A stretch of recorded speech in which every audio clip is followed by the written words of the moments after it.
Set. Hey, do it.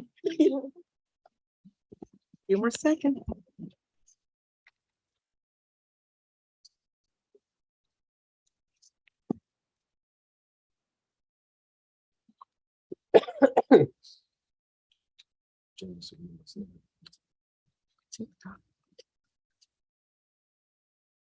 It keeps going off.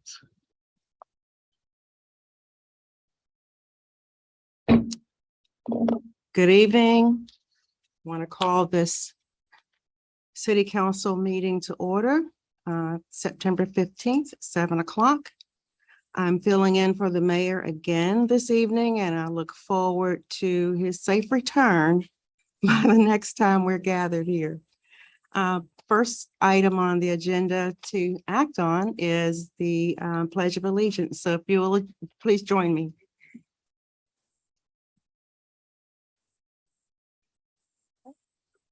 Pledge allegiance to the flag of the United States of America and to the republic which which stands stands one one nation nation under God, indivisible, with liberty and justice for all.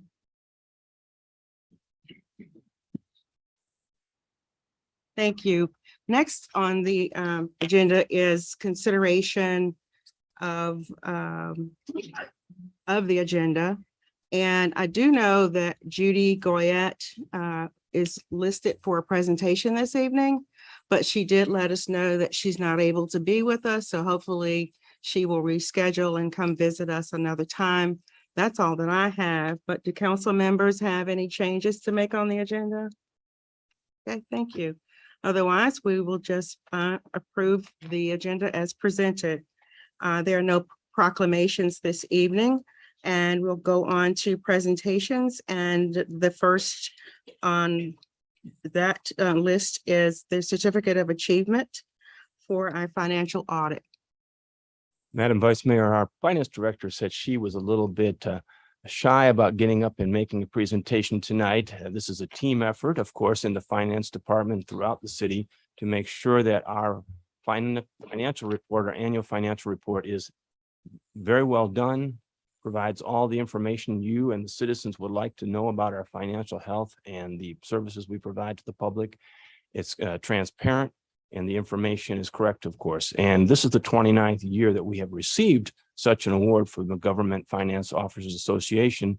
So it's not something new to us. And we've always had a good team in the finance office who have created the reports that you rely on, the public relies on, to assure themselves that we're providing business at the highest level of excellence in financial record keeping and competency for the city. So again, Jennifer Bell did not want to be up here tonight, but she does lead our finance department, even though she's new, deserves some credit for the work that's being done. So that's all I have tonight. Are there any comments from council before I have a few comments to make? I just want to mention the fact that you said something about teamwork, and I just want to let everybody know that we're fortunate to have such professional stewards of the city's money, and it continues to be reflected year after year on our financial audit. So I'm thankful that we're in a position that our auditors can consistently report this message to us in the form of the audit, and sending that message to council and the community. So thank you. Next presentation we have is the esteemed Rebecca Logan with Main Street, Lexington.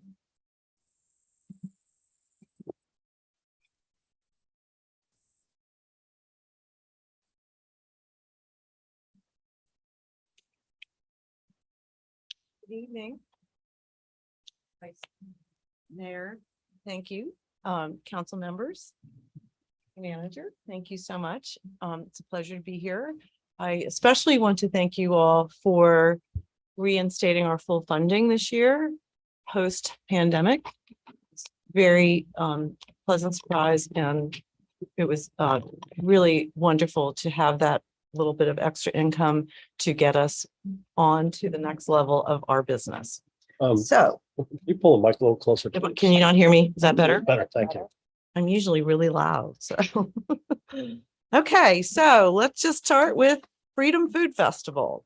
Very big success, over 2,000 people. I have notes I should probably be looking at.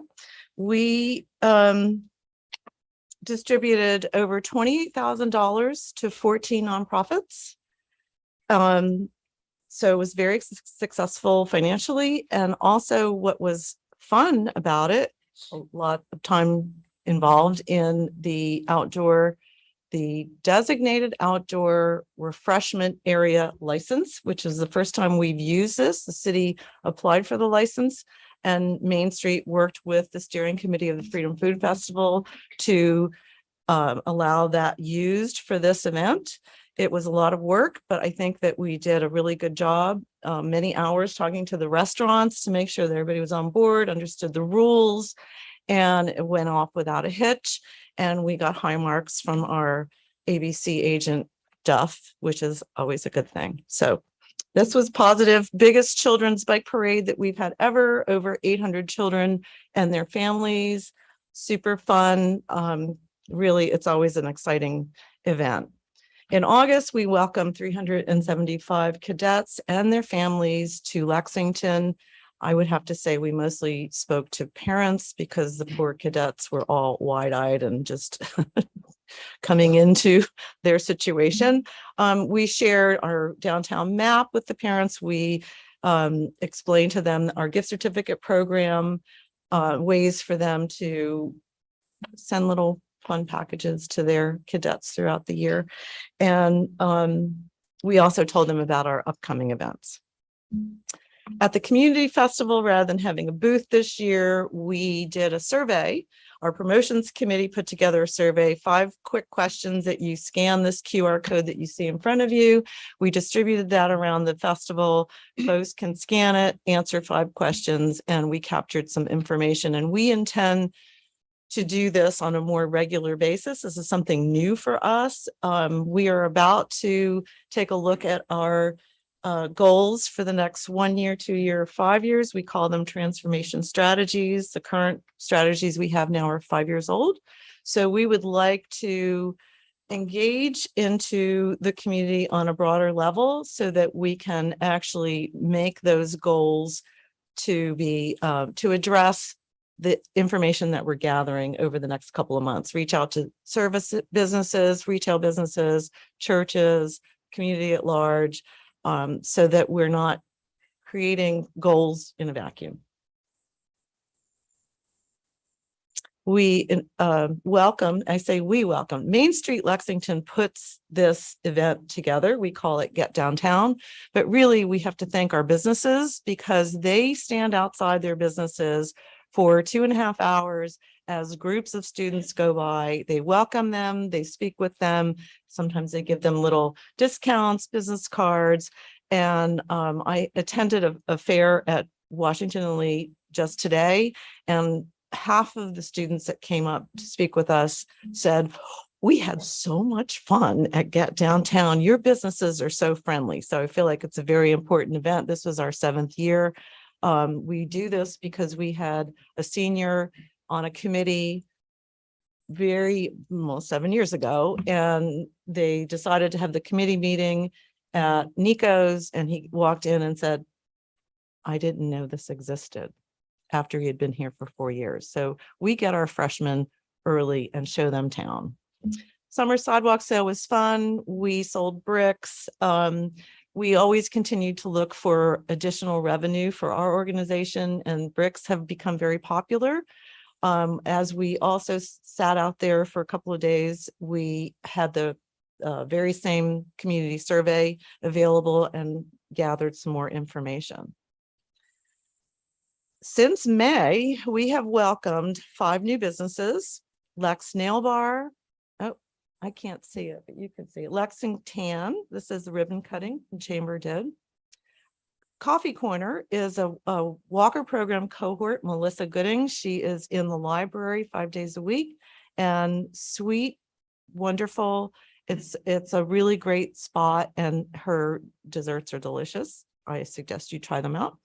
Axe Warehouse will be coming to Salerno on the 1st floor. And Seasons Yield is in Haywood's 5 days a week from 7 to 2 for breakfast and lunch. Very successful. So you all may have been seeing the Garden Gateway Triangle as you leave town or come into town. This is a project that our design committee has been working on since 2019. The plan was approved by the ARB, and it is now, all the dirt has been removed. We have met with the contractors. You can see on the left there, the contractor in charge of pouring the concrete created these lovely forms. To the left, that's the old roadbed.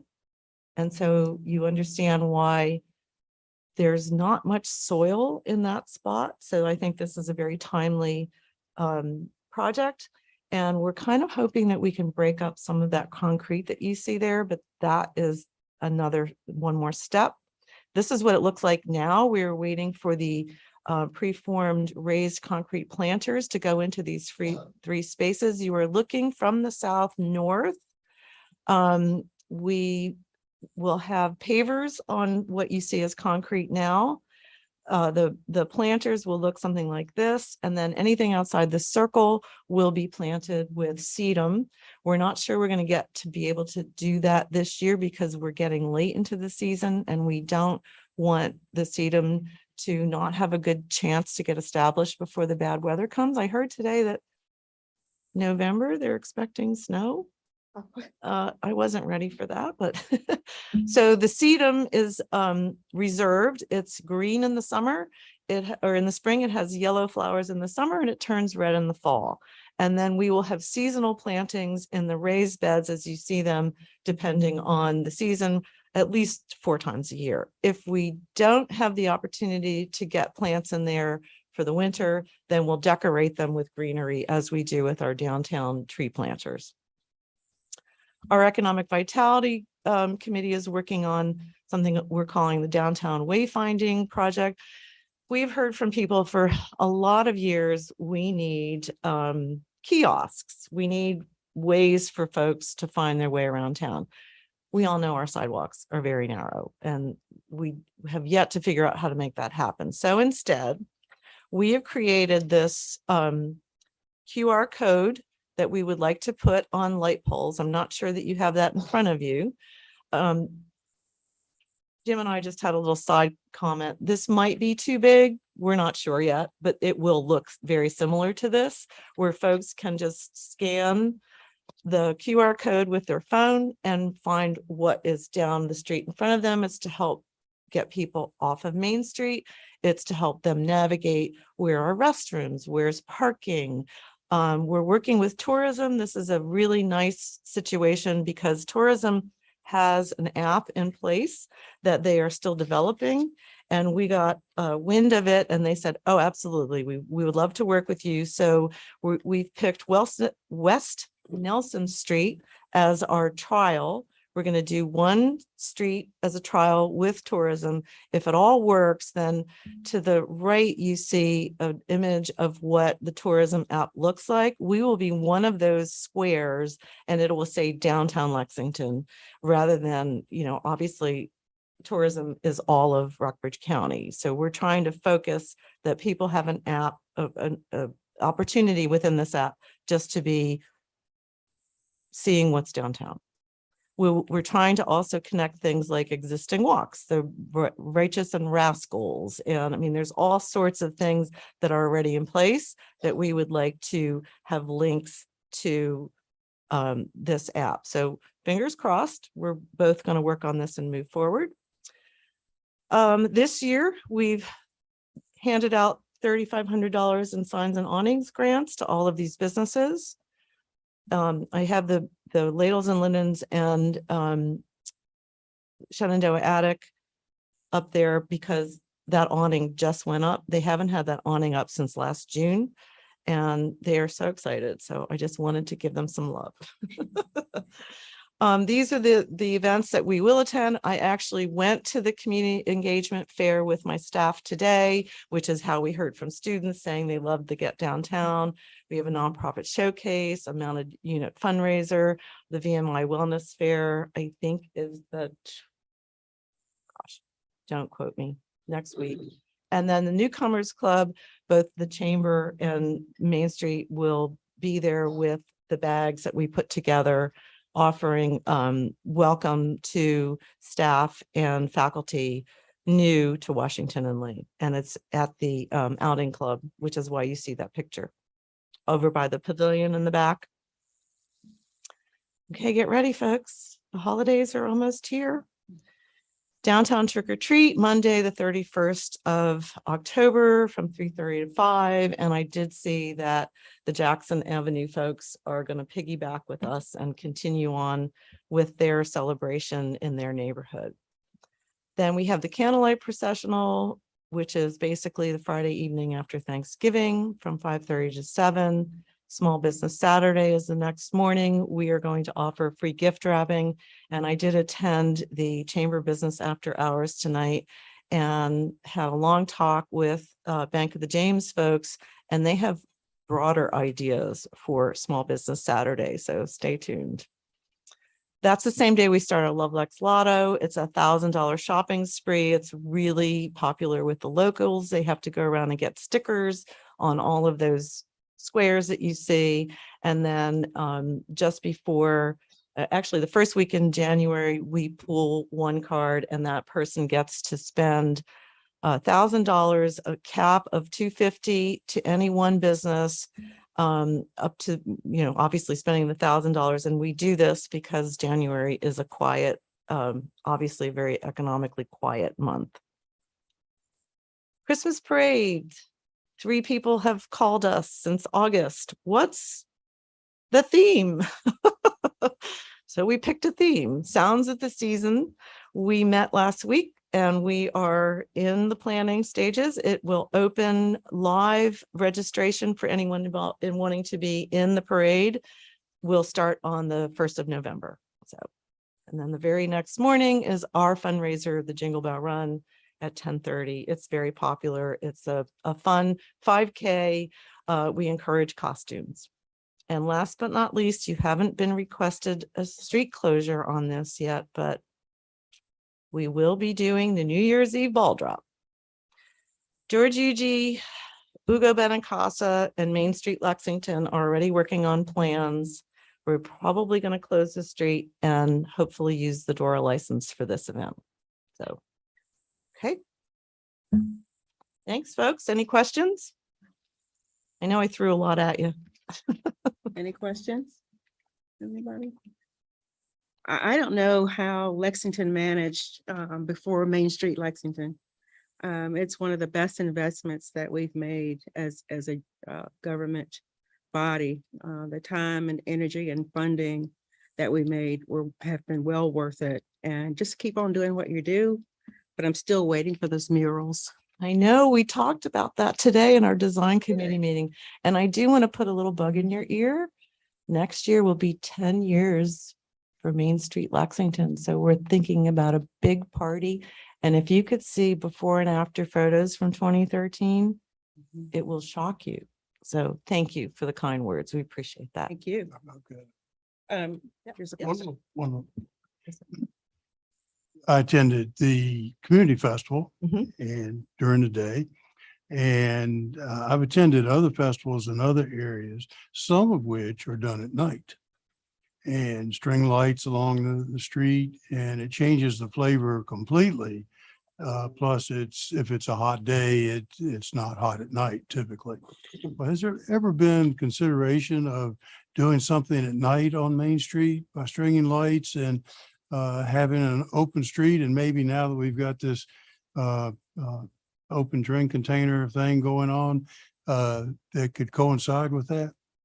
Yeah, there has been a lot of talk about that. And it's funny you mentioned lights over the street because we really wanted to do that for the Freedom Food Festival. Believe it or not, I know we talk about narrow streets and small sidewalks, but it's a lot of feet from one building to the other building across Main Street. So yes, we would love to see that. We also have had some folks ask us if we can do a roof of umbrellas over an alley, just fun stuff. So I would say yes to your questions. Don't hold me to how and when. It's a thought. I've seen it work in other areas. And I've always been impressed with how the flavor changes from daytime to nighttime. And it's a different mix. Maybe the children need to be in bed, but maybe they could be in bed by 7. Okay. As opposed to being down if it's a hot day. Sometimes we've had exceptionally hot days and everybody appreciates shade. Yeah, I At agree. nighttime to have that. Yeah, and just to be clear, the community festival celebrated their 45th year this year. So it's not a Main Street event. It is way before Main Street ever evolved. It's a Rotary, and I think they switch from year to year, Rotary, then JC's and Rotary. And we tried to do the lights for the Freedom Food Festival, but we just didn't get that to happen. Guess what? We're meeting our first Freedom Food Festival for 2023 is this coming Monday. So I'll bring up lights.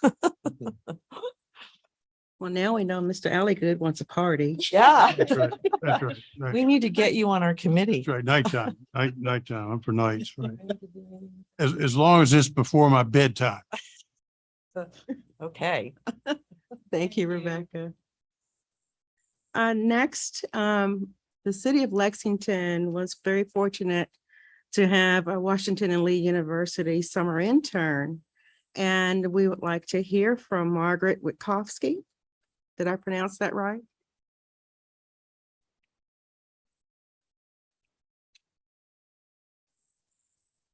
Hi, good evening. Wow. Thank you for having me tonight. I interned with the city for about 2 months this summer, between June 7th and July 29th.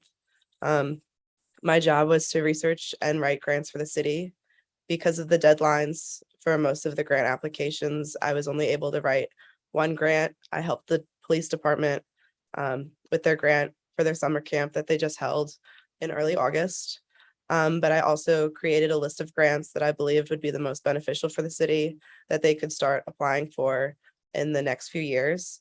So I wanted to share about a half dozen of the most important grants that I found over the summer. So the first one is the Virginia Outdoors Foundation Get Outdoors Grant. I think the city might have started applying for this one the week after I had left. There's no match requirement for this grant, and it's a $25,000 max. And I believe that this would be very beneficial to begin work on the Jordan's Point Park Master Plan. The next grant that I'm going to share is the Virginia Land Conservation Fund. It's a 1-to-1 match requirement, and it has a $20,000 minimum. I believe this would be most helpful to be combined with other grants to also work on the Jordan's Point Park Master Plan, but most specifically on recreation spaces like the boat launch and the field at Jordan's Point Park. The next grant is the Virginia Recreational Trails Program. This grant has a 20% match, and it's between $50,000 and $350,000. The main requirement for this grant is that any trails that are created or improved using this money have to be ADA accessible. So I believe this grant would be most beneficial to begin work on the overlook that some other students had designed last summer for the city at Jordan's Point Park, and also to improve the loop of trails that go around the park to be accessible for people with disabilities. The next grant is the Transportation Alternative Set Aside. This is a 20% match. And I believe this grant would have been most beneficial to begin working on the sidewalk plans that have just recently been outlined in the new 2022 City of Lexington Bicycle and Pedestrian Plan. And then there's the T-Mobile Hometown Grant. This grant does not have a match requirement, and it's a $50,000 maximum. And I began discussing with Raro over the summer about building a pavilion at Brubaker Complex, and Raro would also help fund and plan the project. And then the last grant of the short little list that I have for tonight is the Rebuilding American Infrastructure with Sustainability and Equity grant.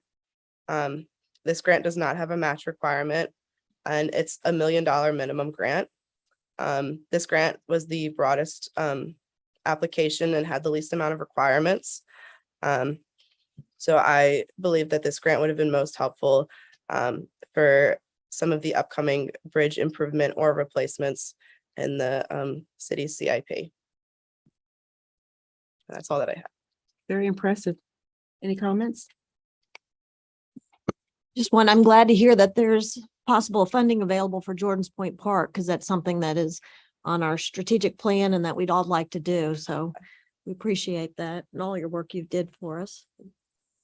That's a pretty healthy list for things that are very much targeted to what our plans are. So I'm glad that you did identify those grants that we could actually benefit from for the community. But even though you gave to us, hopefully we gave a little to you, because once you finish college and go off to the work world, hopefully your experience here is going to shine brightly on that resume. Thank you so much. Thanks for a great job. Thank you. Anybody else? Okay, thanks. Next is a public hearing regarding permission for a small donut shop to open on South Main Street. And we'll have Arnie Glazer, our planner, to come and present that report. Good evening to you all. Hello, Arnie. We do have a request for 312 and 314 South Main Street. The property is in the RLC zoning district, and the request is for a conditional use permit to allow a small restaurant. You see a location map on the bottom of page 1. Going over to page 2, you see a photograph of the front of the building. The left-hand side is 312, which is the 2-story portion that has a short-term rental, and the right-hand side you're probably familiar with is the hub. We do have a number of conditions that were approved in a rezoning in 2012, and then there was a minor adjustment that was made in 2018 to allow the bike shop for bike repair specifically, and those are on the bottom of page 3 and over onto page, on bottom of page 2 over onto page 3. So those run with the property. There are 3 items I would like to mention to you for your consideration.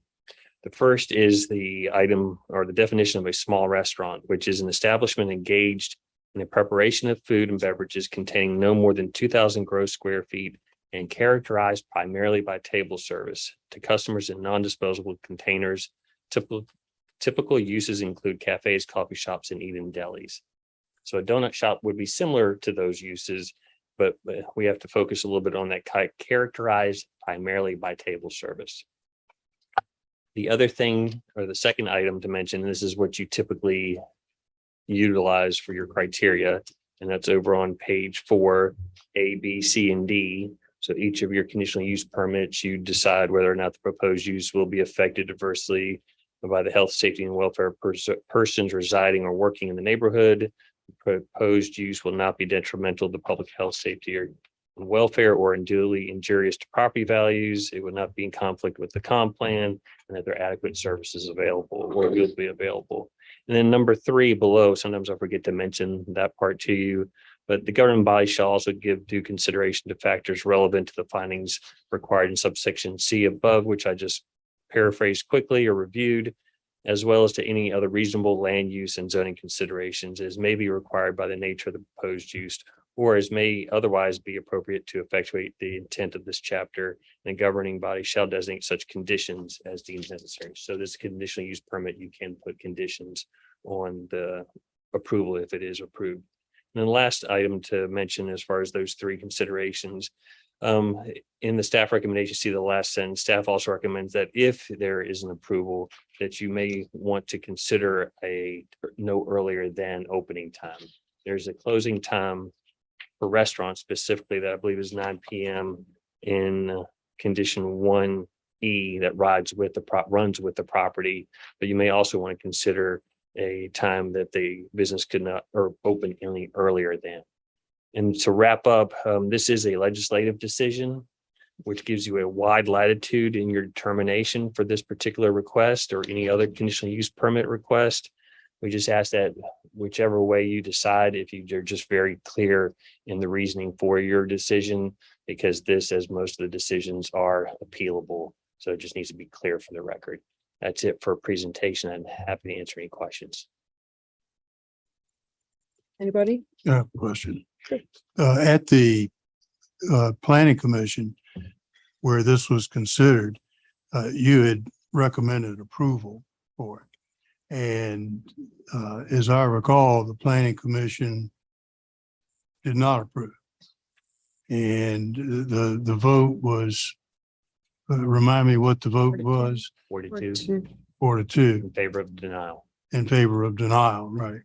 And so in the face of the planning commission decision, is it still your position to go against the recommendation or the vote of the planning commission? I typically do not change the recommendation. So you are presented with a split recommendation, staff's recommendation in favor and the planning commission's recommendation for denial. And so yours is the question. So are you staying with the approval because that's the way you started the process and are just keeping it that way and letting it be up to city council to make that decision? Is that, am I reading it right? Yes, sir. That's fair to say. Yes. Okay, fine. Arnie, can you kind of maybe elaborate on the reasons that the planning commission gave to deny? In your staff report, we do always include the minutes. So Yeah, the minutes I've are read there, it, but but primarily the issue was the definition.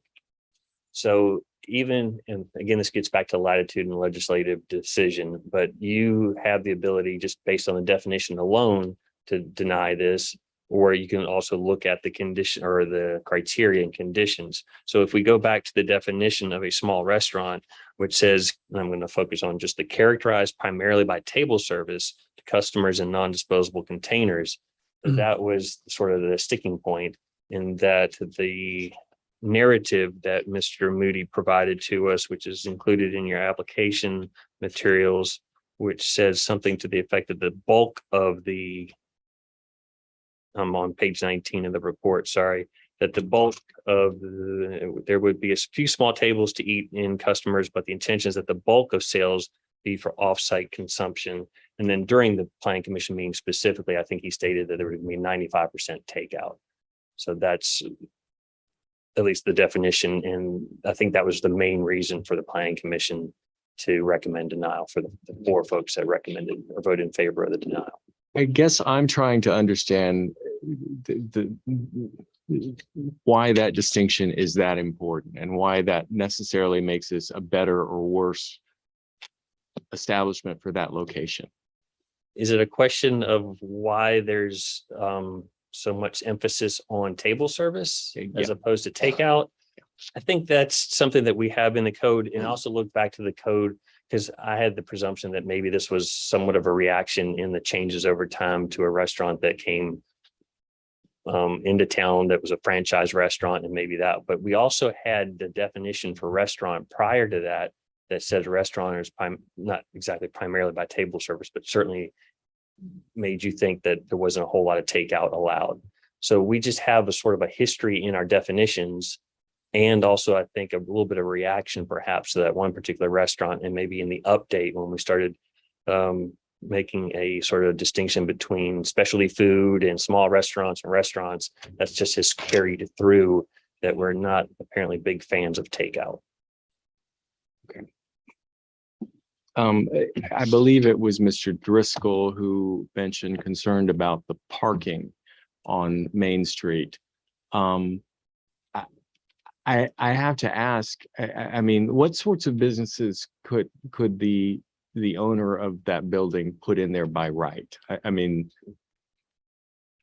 Would you like a quick review of the use let's talk about matrix? that. Yeah, because it seems to me that to say that a donut shop would create more parking issues than many other businesses that they could do by right if you're going to say the donut shop has too much parking, then that's the case for practically any business that you would put in there.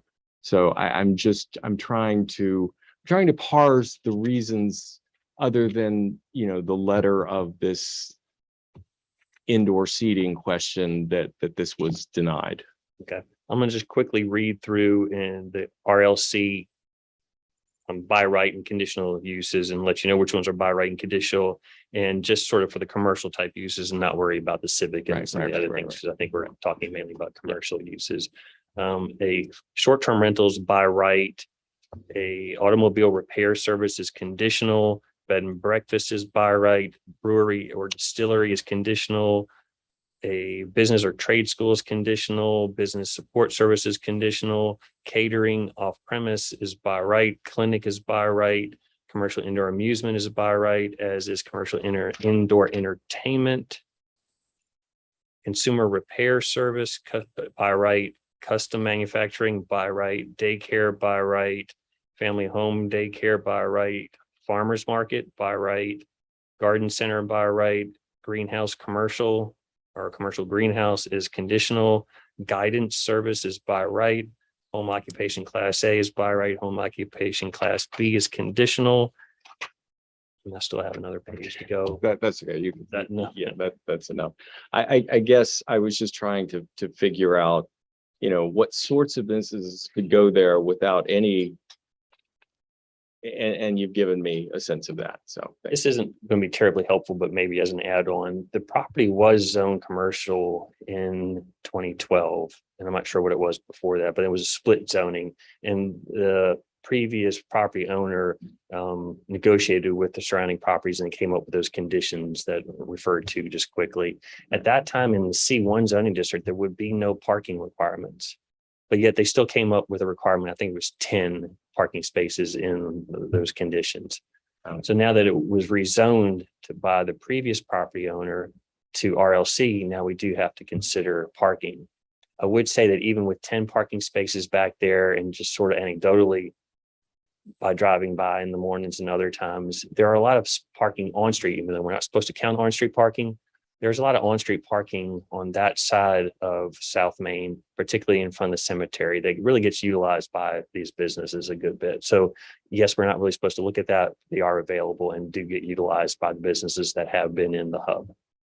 Thank you.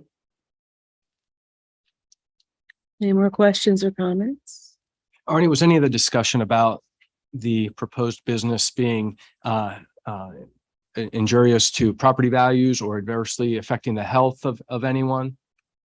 There were some comments and concerns about health, and I believe you'll hear those again, more about smell and noise from the exhaust fan. Don't recall any specific about injurious to property values specifically.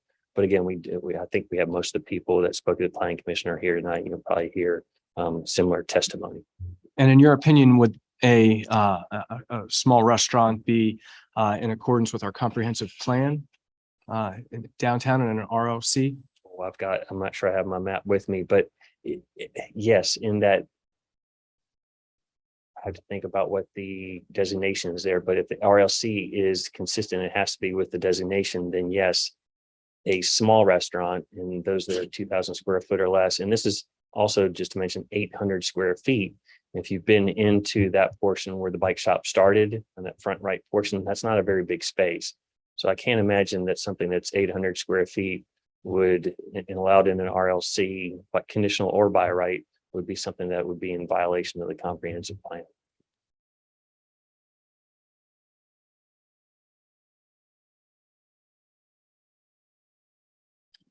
Do you think the applicant would like to speak? The applicant has a presentation. Okay. Are you ready for that? Are you finished?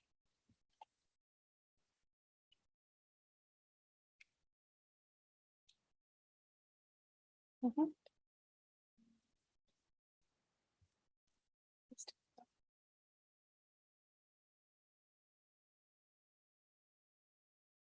you go. Good evening, ladies and gentlemen of the council, Madam Vice Chair. My name is Win Locker. I live at 18 East Nelson Street in Lexington, and I represent the owner of the building at 312 and 314 South Main Street. He is my father. Unfortunately, he can't be here this evening, but I'm here in his stead. I also work with Dawson Moody, who would be the proposed business owner of General Donuts. Here's the building. You have a picture of it in your packet. I'm sure you've all driven by it.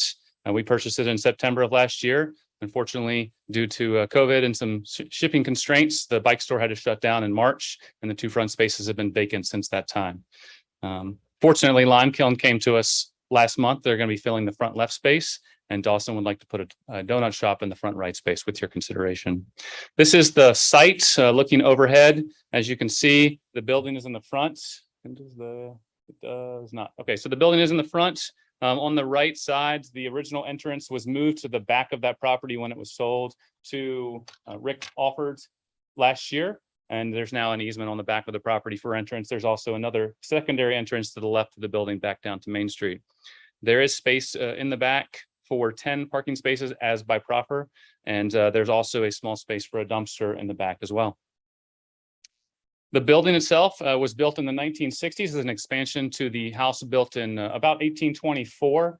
The original house was used for various and sundry purposes, usually a residence. It was more recently used as the library. When they realized they needed to expand, they built this addition. The addition is 4,750 square feet. It's limited combustible construction, which is steel and concrete and masonry construction. And it is zoned, as Arnie pointed out, residential like commercial. There are bathrooms in the facility. They're gender-specific bathrooms to code and to OSHA specifications for patrons and employees. And there is an entrance at the front and the rear of the building. This is the space in question. Uses an 8-foot wide roll-up door to access the space. It's 800 square feet with a small office there in the back of the space, as you can see. The space is delineated by partition walls, and none of those walls that are existing would need to be changed, with the exception that the bike walls would need to be enclosed with either glass or plexiglass to prevent the cooking area from being adjoining to the rest of the space.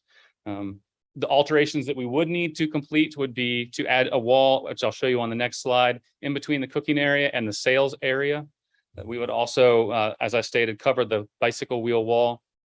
We would need to install a vent hood system to collect the emissions from the fryer and push them outside. We would install new water lines and use an existing drain for the plumbing. We would also install a grease trap as required by code, and electrical would be updated with new circuits for the fryer and, as necessary, from an existing panel that has adequate capacity. So here is the space. It's a rough sketch that I did. As you can see, the lines in red would be the new walls transecting the middle of that space. The electrical panel is in suite A, which is to the left, and then the janitor closet will be the supply for the water. They're kind of in the middle. I won't belabor the definition of a small restaurant, as Arnie read it to you already. The operations of the restaurant would be 5 to 6 days per week, probably closed on Sundays and maybe potentially Mondays, as most restaurants in Lexington are. And the business owner would start at 2 a.m. to cook the donuts, and the business as proposed would open at 6 a.m. With sales concluding when the product was completely sold out, usually by 12 or 2 p.m. in the afternoon. The donuts, just for your information, would be yeast style donuts versus cake style. Yeast are more like Krispy Kreme donuts versus the cake style of a Dunkin' Donuts. So everybody has their kind of preference in that regard. We have, as you will hear a little bit later tonight, received quite a bit of voiced opposition at the Planning Commission meeting, and I would like to address all of those points with you this evening. Their concerns include the number of vehicles that will be parked on Main Street, noise from the required vent fan, an increased amount of trash, odors from the cooking operation, and incompatibility with the neighborhood feel. Additionally, as we've already discussed, the City Planning Commission discussed how they did not feel that this was in line with the zoning regulations as it was currently worded. As far as the parking, we do have space for 10 parking spaces that are sized 8 feet by 20 feet. There is no specific parking space size delineated in the city regulations. So I use the county's land development regulation space size for this. There's an entrance and exit in the back. Unfortunately, one of the reasons that people haven't been parking in the back is because that door was designed as an exit only. So it has a panic bar on the inside. There's no hardware on the outside. On Thursday of this upcoming week, there will be a gentleman coming from a company in Roanoke to change that. So we'll have access from both sides of that door. And the tires that you see in that picture will be removed. They were used by the gym during the pandemic. This is a graph or a sketch that I created of the parking, showing how the 10 spaces would fit behind the structure. As far as the increased noise is concerned, we would be installing a vent fan on the back. So this is as you look at the front of the building, and I'll back up potentially. See, you can see it from here. So if you look to the peaked roof at the very top left portion of the picture, you can see where that is the space towards the front of the building. That peaked roof covers the entire portion of Suite D, and it would be the vent fan system would be able to remove the gases from the space up into the attic space, as shown in this picture. And there is, as you can see, adequate room to have the vents, the piping and the vent fan come up into that space and then go out the back, as shown in this picture, to the left of that vent. I took some sound meter readings next to Red Hen on a recent night, and standing directly next to the vent fan on Randolph Street, I had a reading of 64 decibels. I walked across the street and took another reading. This was in front of the business on the opposite side of the building from Red Hen and about 70 feet away, and I got a reading of 54 decibels. For comparison, I stood in front of the hub during the day and got a reading of 54.4 decibels, and during the evening time got a reading just slightly lower, 49 decibels. So that's about the ambient noise level in Lexington is between 50 and 55 decibels. So as you can see, the reading across the street from the Red Hen, 70 feet away, is just the same as it would be if you were, if the fan wasn't on. And just in case anyone was curious, a level of 40 to 60 decibels is between average home noise and a normal conversation or background music. This is, do we have sound on this? So I'll try and play you. This is a very short video of a fan at a similar operation that we would be mimicking. This operation is in Smithfield. I'm going to try and play it. Of course, I think it's muted. It's not that quiet, but it is from the sound meter readings that you saw earlier. It is not a very loud fan. It would be 100 feet from the sidewalk on the opposite side of Main Street, so even further to the front of the residences on that side of the street. As far as the increased trash is concerned, actually on Tuesday, we had a 2 cubic yard dumpster placed behind the building that is to service both the residential and the commercial portions of the building. So there will no longer be trash placed on Main Street under the Oak Grove Cemetery sign, which is where the city designated that we place it. So now it will all be placed in this receptacle. The trash bin will be emptied weekly by CNS. As far as the increased odors are concerned, as I pointed out earlier, the vent fan would remove those odors from the building. It would remove them to the back of the building, and the discharge is over 100 feet away from any residences. Additionally, the oil being used is palm seed oil, which is odorless and tasteless. So the only smell would be of the baked bread or the fried bread, and would not be of the oil itself.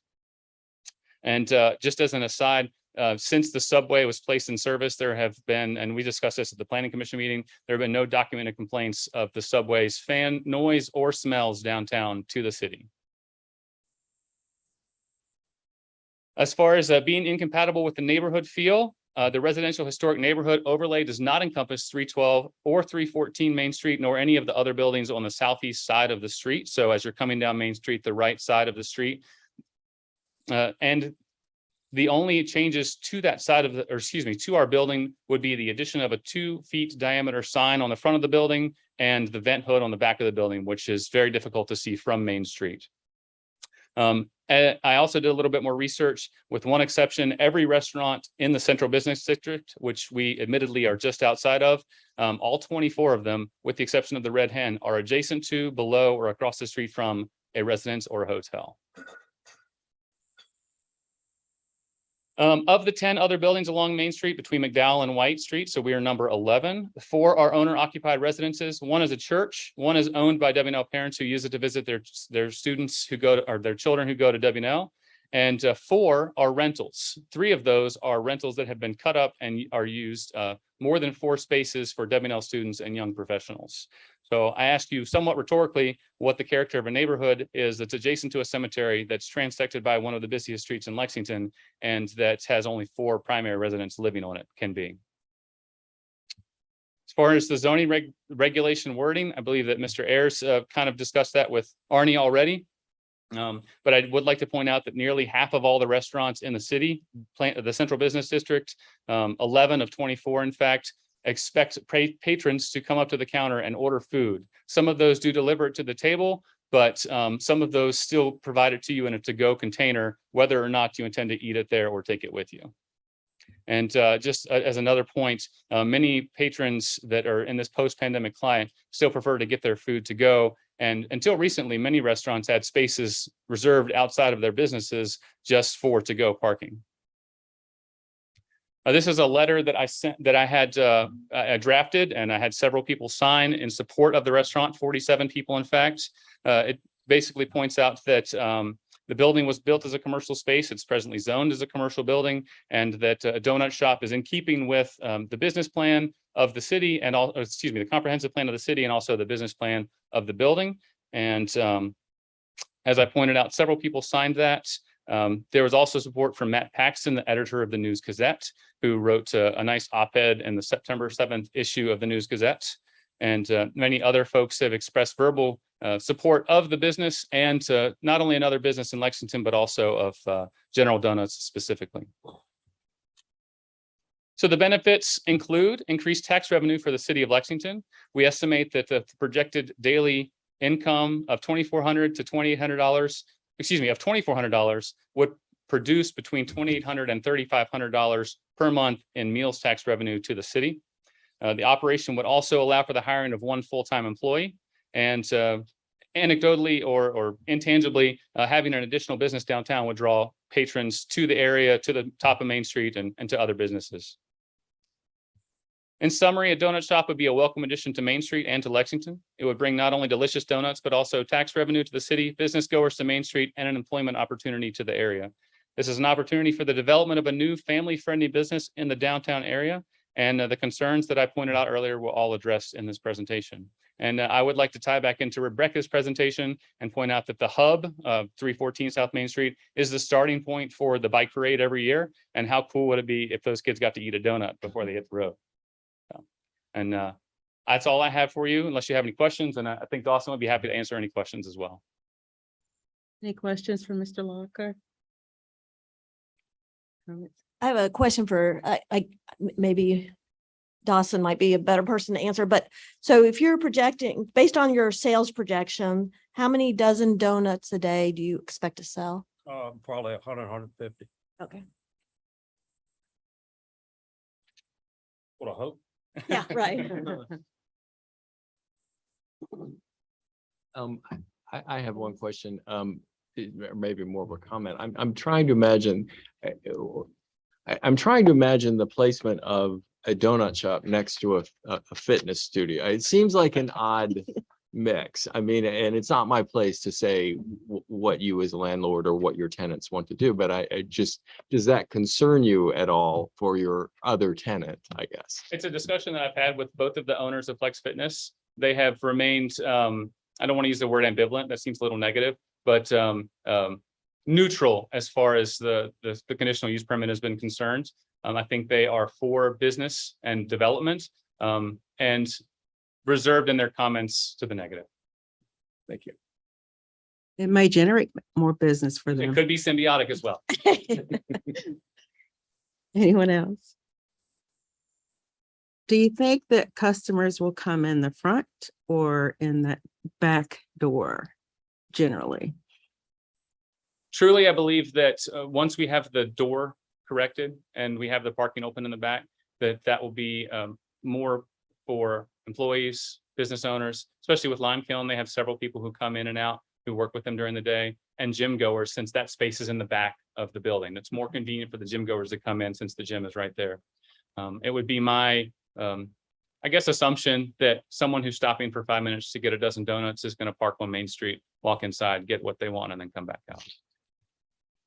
Do you think that when all the businesses were open in that building previously, that this would be more traffic than that generated or about the same? Just Games unfortunately was not a business during my time with the building. Okay. But I did see a lot of traffic from that when I would go and visit. The bike store, they had a lot of bike traffic, as would be fitting. They had a moderate amount of people who come in and out during the day. We also see a lot of foot traffic up there. You know, it's an easily walkable building. I live in town and I often walk up there when I need to take care of something or meet with someone. And so I think that it is walkable. I don't think that this would be any more or less busier, excuse me. I don't think this would be any more or less busy traffic wise than any of the other businesses. What would you say, since your clientele is primarily picking up a product that's ready in the morning, that's when a lot of the sales would happen? So whereas maybe, you know, Just Games, for example, being open maybe 9 to 5 or 10 to 5, they might have customers throughout the day, throughout those 7 hours. Whereas, you know, it's typical that folks would like their fresh donuts, and you hope to sell 100 dozen donuts between 6 and 9 a.m. So that might potentially put the majority of your customers within a very small time frame. And since, as I do understand it, it is kind of grab and go. It's going to be find a parking spot. The car idles in the winter. Maybe I do turn it off. Maybe I don't, you know, the door, I open, I run in, I get my donuts. I'm thrilled. I don't know if you're selling coffee because I would need that, but, and then they're off. You know, Flex Fitness, they do open 6:15 one day a week currently, 2 days a week or 3 days a week. They're open at 6:30, but their schedule changes. They're not open 5 days a week or 6 days a week at that early hour, but you would be. So I am hung up a little bit on the majority of your business. While it might collectively be the same number of customers, it is at a very narrowly, you know, narrow focused time. And that could put a strain on, and I know we can't do anything about, you know, the parking that's there, but if you're successful, it will strain the parking. Well, the one that I'm modeling this off of is back down in Smithfield. That fellow's been open about 12 or 13 years. And I ride by there all the time for work, back and forth. 5 to 7, maybe 8 cars is probably the most you'll see at one point. And they're there for 10 minutes. They're gone. And most of the majority of the traffic is going to be between the time you open at 6 and probably 10:30. And then it's going to slow down till 12 or 2 whenever we sell out, or what's left over. That fella down there gives it to the fire department or the Christian outreach or whatever every day, instead of just throwing them away. He donate them. And he sells about 250 dozen a day, and the size of that community down there is the same size as Lexington. So I've cut mine back to 100 to 150 a day and hope I can do that good.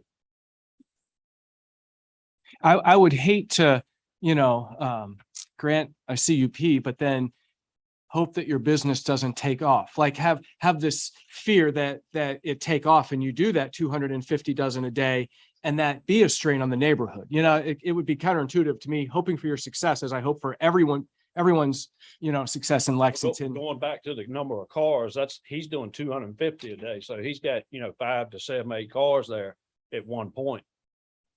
So I'm figuring 100 to 150. It's going to probably be less than that by far, maybe 3 or 4 or 5 at one time, coming in, shuttling in and out. So if he's doing 250 and it's only 7 or 8 cars at a time, even if I maxed out at 250, you still ain't gonna get no more than 7 or 8 cars at a time, I think. Chuck, did you have comments? How long does it take to fry up a dozen donuts? Takes a minute. So It's a minute on each side. okay, so roughly It fries about a dozen at a time. But you gotta make them, you know, these are homemade every day. I mean, you gotta make the.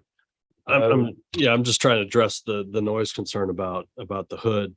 Oh, When would the hood go probably When you 6:30. fire be that up. done. Mhm. So you'd be prepping It'll probably from come- 2 to 6 and then fry from 6 to 9. No, no.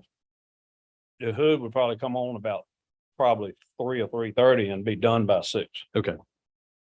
Maybe 6:30, depending on what day of the week, because I know that guy, he cooks a few more certain days, because he's, he's busier certain days than he is others. Thanks. Will you be open 7 days a week? Either 5 or 6, depending on, the business, whether it needs to be or not. Right.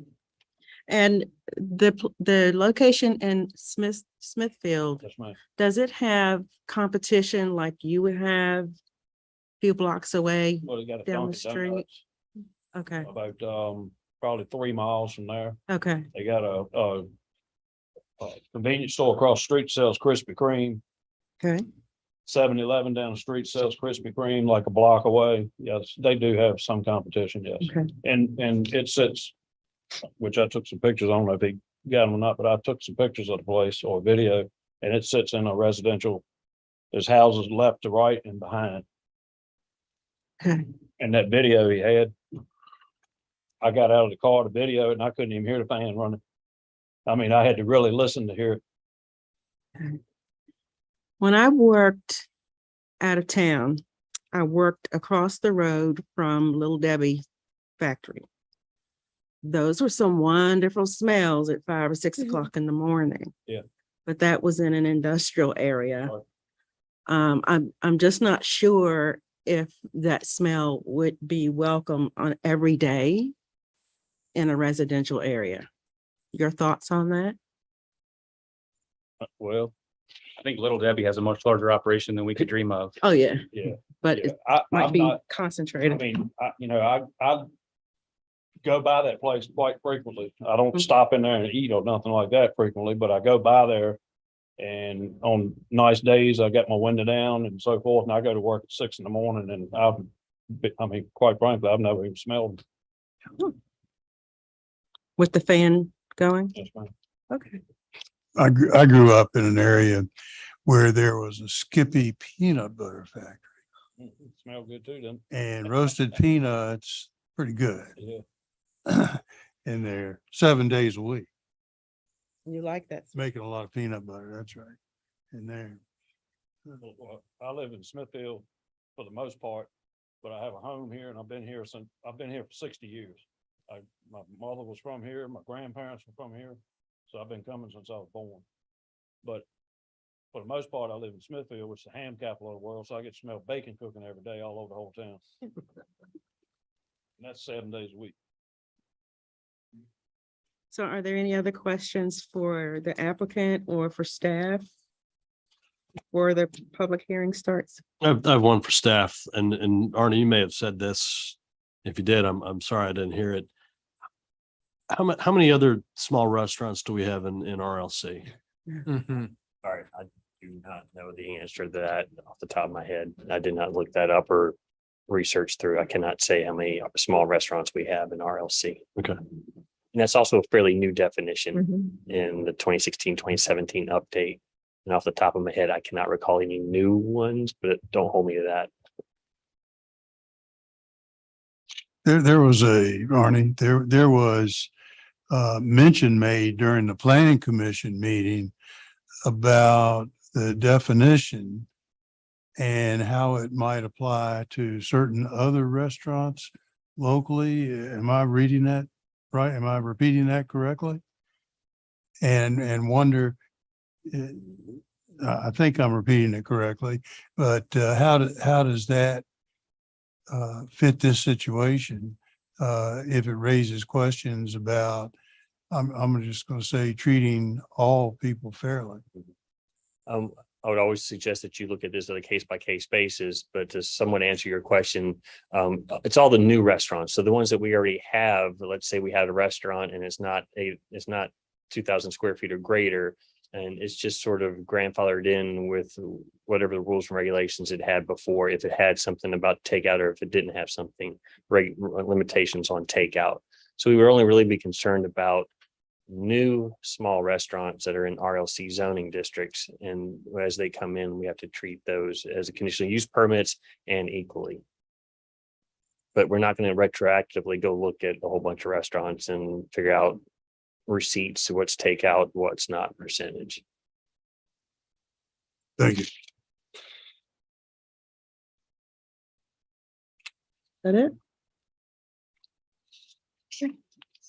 Now that the presentation is over, it is 8:04 p.m. and at this time we'll open the public hearing. If anyone signed up, we'll hear from you first. If you did not sign up, then we'll hear from folks after the folks that signed up. Anyone? No one? Would anyone like to speak? Okay. First, once you start, you have a maximum allotted time to speak. And since this is a short meeting tonight, we'll give you 5 minutes. That's funny. And you'll need to give your name and your address to the city clerk Okay. when she gets back. Right. Well, in the meantime, I'm gonna pass out. Oh, in the meantime, I'm gonna pass out some pictures. This is the Alice's Restaurant part of this.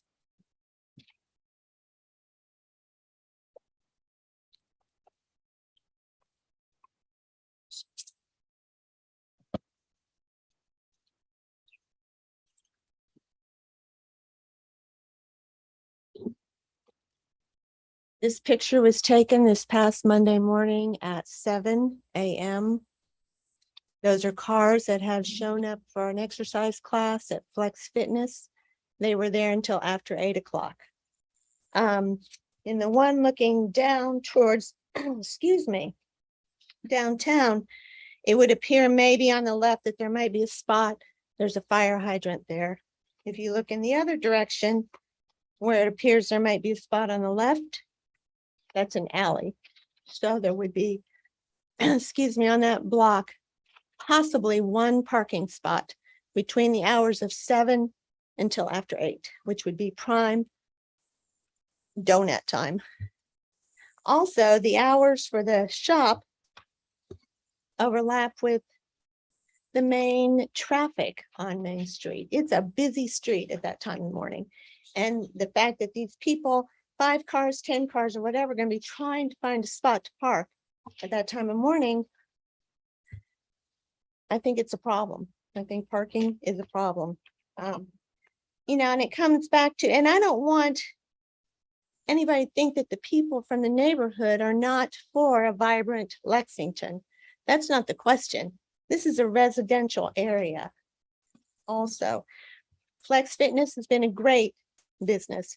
The lime kiln offices are going to be great. It's the coming and going that's the issue.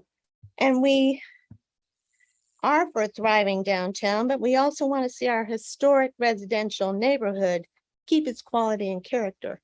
And we're here to ask the city council to do that, to protect the historic. It is residential, like commercial. It's not commercial.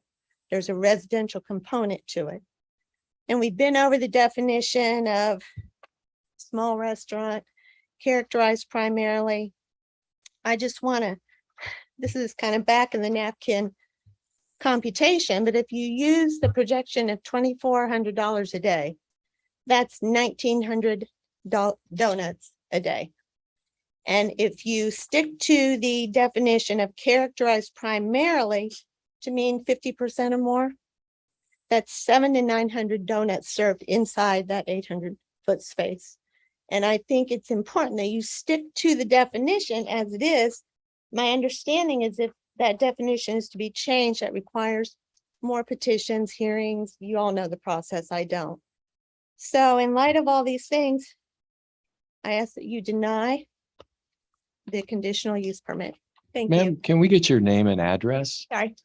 Pam Van Meter, 319. I live directly across from the donut part of that business. Okay, thank you. Thank you. Anyone else?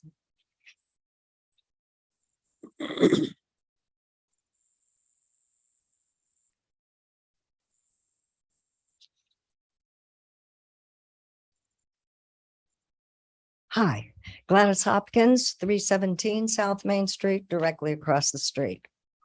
I have a lot of concerns, but two major ones. And that is the concerns for us taxpayers that live in this neighborhood. I've been 45 years in the business of real estate. Not all of them here, but a long time in real estate. And I can tell you right now, the value of our properties is going to go down. Right now, the average tax assessment value in our neighborhood ranges from maybe 350 to upwards of $700,000. Would any one of you buy a house for $500,000 or $600,000 that was across the street from a donut shop? No. The odor is my second concern. Our neighborhood, we have a neighborhood skunk family. That little skunk or skunks doesn't even have to squirt. He just has to walk through our neighborhood, which happens quite often. It wakes us up, and I don't sleep with my windows open, and I have storm windows. I still smell that little sucker. The smell of frying donuts is definitely going to keep me awake, starting at what, 2:30, 3 o'clock in the morning. I don't think this is fair to the taxpayers of Lexington. I don't see any advantage to the owner of this building upsetting an entire neighborhood. For what? He's not going to get any more. He's still paying the same amount of property tax, and the town's going to get the same amount of property tax, whether he has a donut shop or lime kiln theater. Secondly, he says he's going to have the back property parking lot is really never used. I've never seen anybody park back there. It's not convenient to walk around to the front of the building from the back, so they always park out front. Now he's going to make it an entrance. That entrance is going to go right through the back of the property that is now rented by the workout room, which is probably his best income. Certainly the largest space in that building. I doubt that they're going to appreciate that very much, that anybody that parks back there is going to walk right through their workout area and they're off their check-in area. So I don't know I just don't see any advantage to the owner of the building. And certainly a very big disadvantage to a residential neighborhood. Thank you. Thank you. Anyone else like to speak? Sure.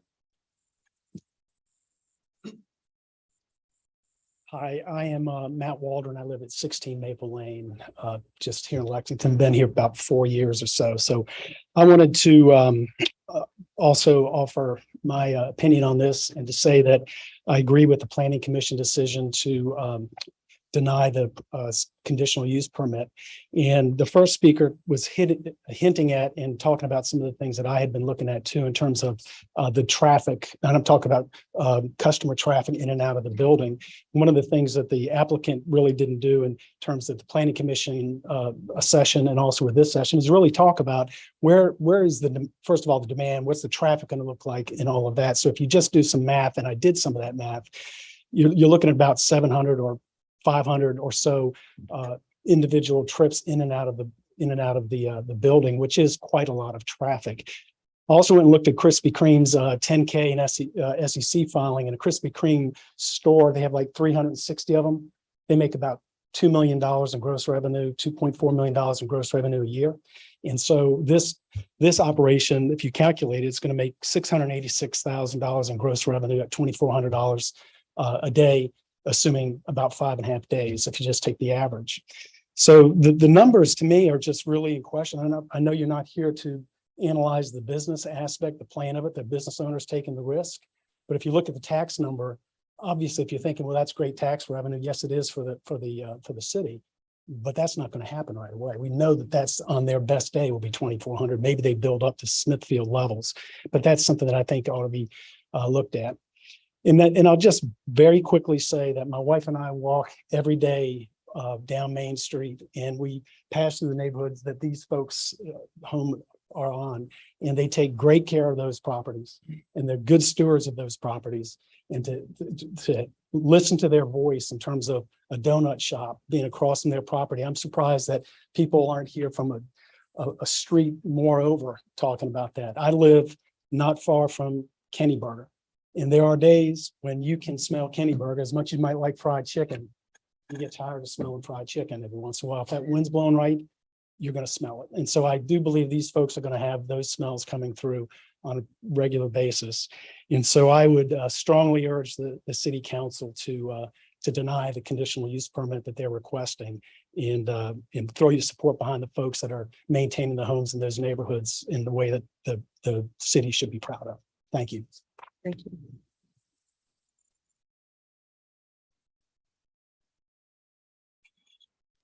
Mr. Hopkins, come on up.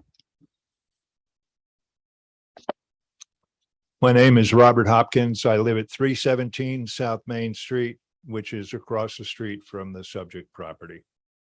While I'm talking, I wonder if I could give this book to you to take a look at. It shows some of the other historic homes in the neighborhood. And then I want to address the parking situation, especially the part in the back. And there's some pictures here showing the driveway going into the cemetery.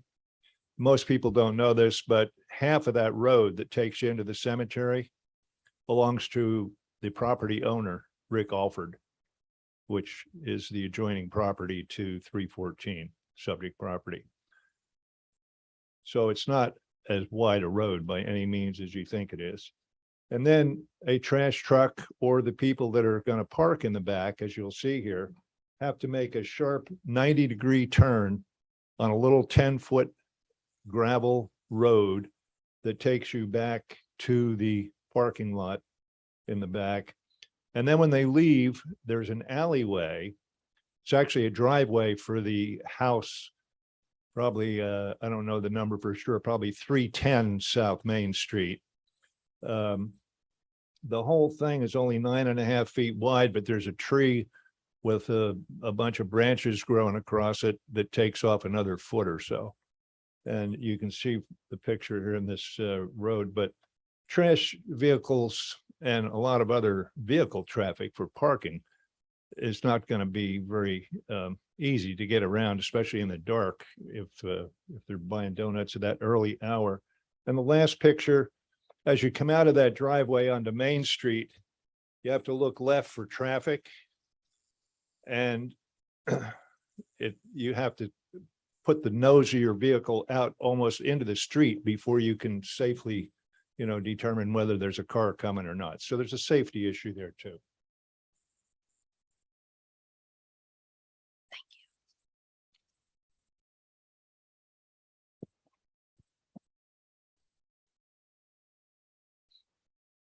I know tax revenue isn't exactly one of the criteria, but it's probably a consideration for this town, for any new business, to think about how much revenue might be coming your way. The prospective donut cook estimates that he's going to do between, well, let's say 150 dozen donuts a day. That's 1,800 donuts. I went down to Pure Eats and asked them how many donuts a day they do. And they said during the weekdays, they do about 100. And on weekends, on a good weekend, like Parents' Weekend or whatever, they do 300 a day. So Pure Eats, which is a very successful little store, we all know it, they do 1,100 donuts a week. And this gentleman says he's going to do 1,800 every day. I think we got a flawed business plan here that maybe needs to be looked at a little closer. That, of course, will affect the revenue, the tax revenue that's generated, et cetera. I don't want to confuse everybody with a lot of numbers, but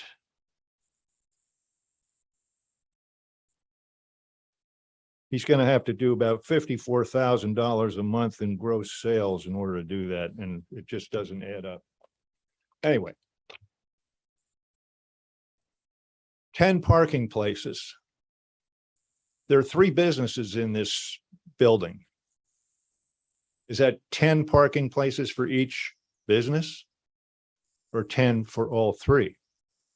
If so, the donut shop gets 3 1/3 parking places. Just saying.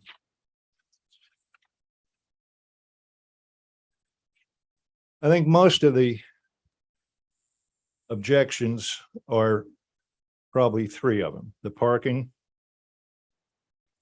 the odor, and the noise.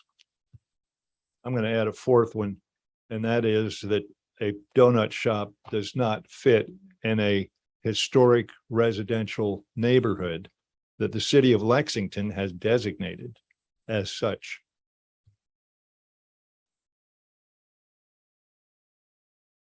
Definition of a small restaurant characterized by table service to customers in non-disposable containers.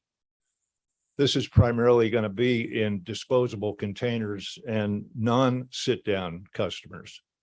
14 sit-down customers. I also submit to you, if you drew to scale tables in that small 800 square foot area for this donut shop, you're not going to get 14 people sitting down eating donuts in the same area where there's a kitchen cooking however many a day they're going to cook. The proffers that were approved unanimously by your predecessors specifically said services must be done in a manner that limit extraneous noise and odors.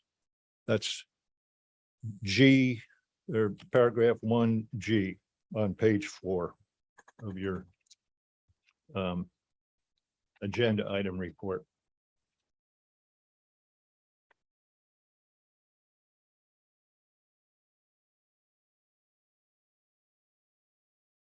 August 25th, the Planning Commission recommend denial of this conditional use permit.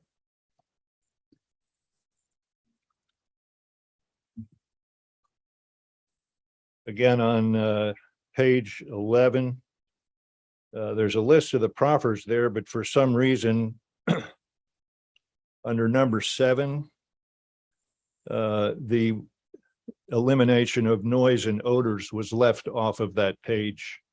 I'm sure it was a mistake by Mr. Glasser, but I just thought I'd point that out. Odors and noise is one of our major concerns as residents.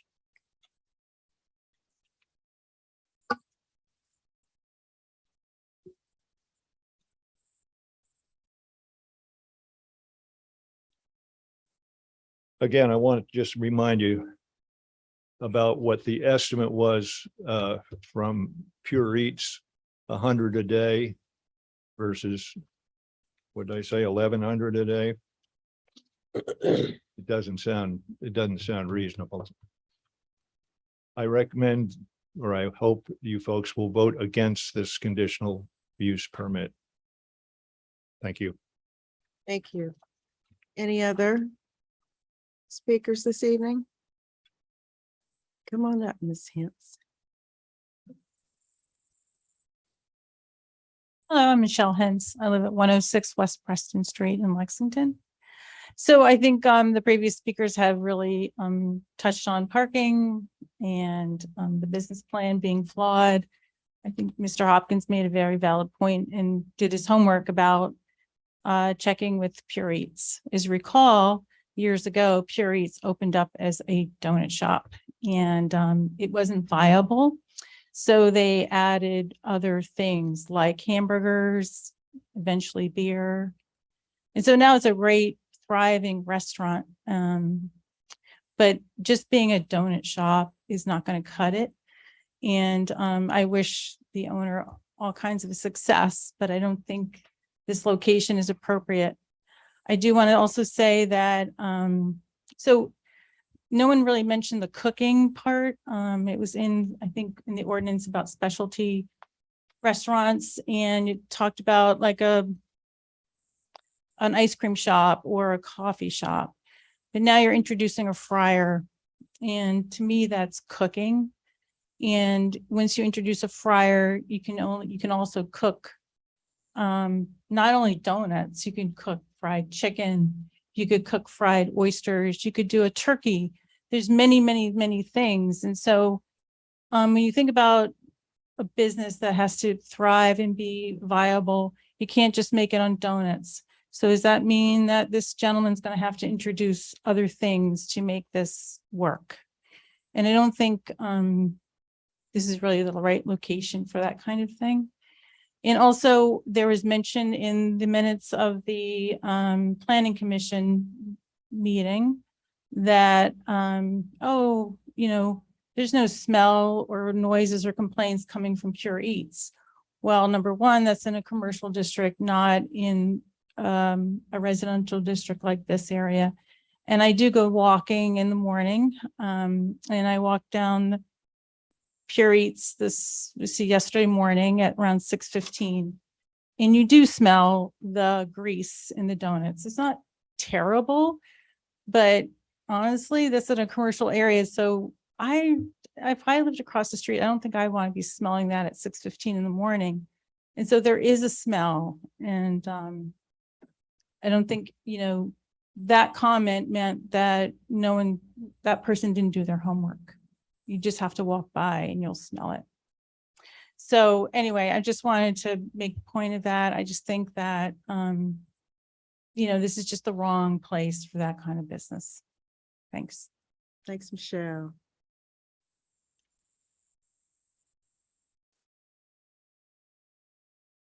Hi, I'm Charlie Alec.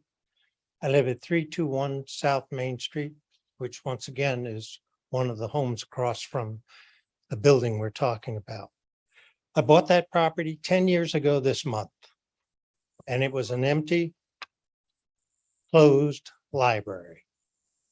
And it stayed that way for quite a few years until someone bought it.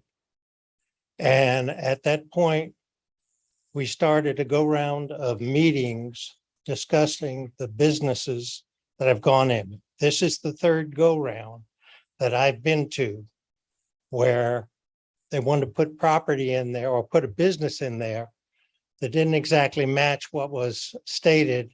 And so each time we get a change. I had always thought that codes and descriptions that were at the city for the property, it was there for the planning group and for everybody to match the business with the description and the codes. I never thought about it, that actually what's happening is we are trying to match the codes and descriptions with the business. We're doing the reverse of what I thought was going to happen. And really, all I'm asking, if you really look at the description and the codes, is adhere to them when they're there. It's hard to buy a piece of property and invest as much as I have to have all of that, be confronted with all of that change. This is a revolving door I've been standing next to. And I just would like it to stop. I absolutely welcome Limekiln. The workout center is fantastic. But what these people have said is absolutely true, is what's going on there. So I'm just asking you, do this gentleman a favor and stop the revolving door. Thank you. Thank you. There are others?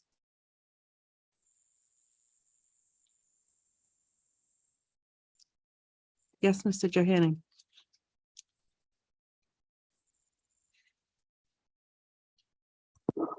I'm Leon Johanning. I live at 15 Jordan Street. a long time citizen of Lexington. I like donuts. I think running a donut shop would be sort of neat.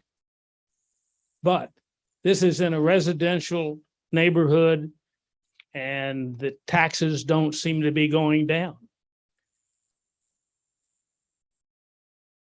I wish the gentleman that wishes to have a donut shop success, but not in this location. It's totally inappropriate. It's in a historic residential neighborhood that I live in.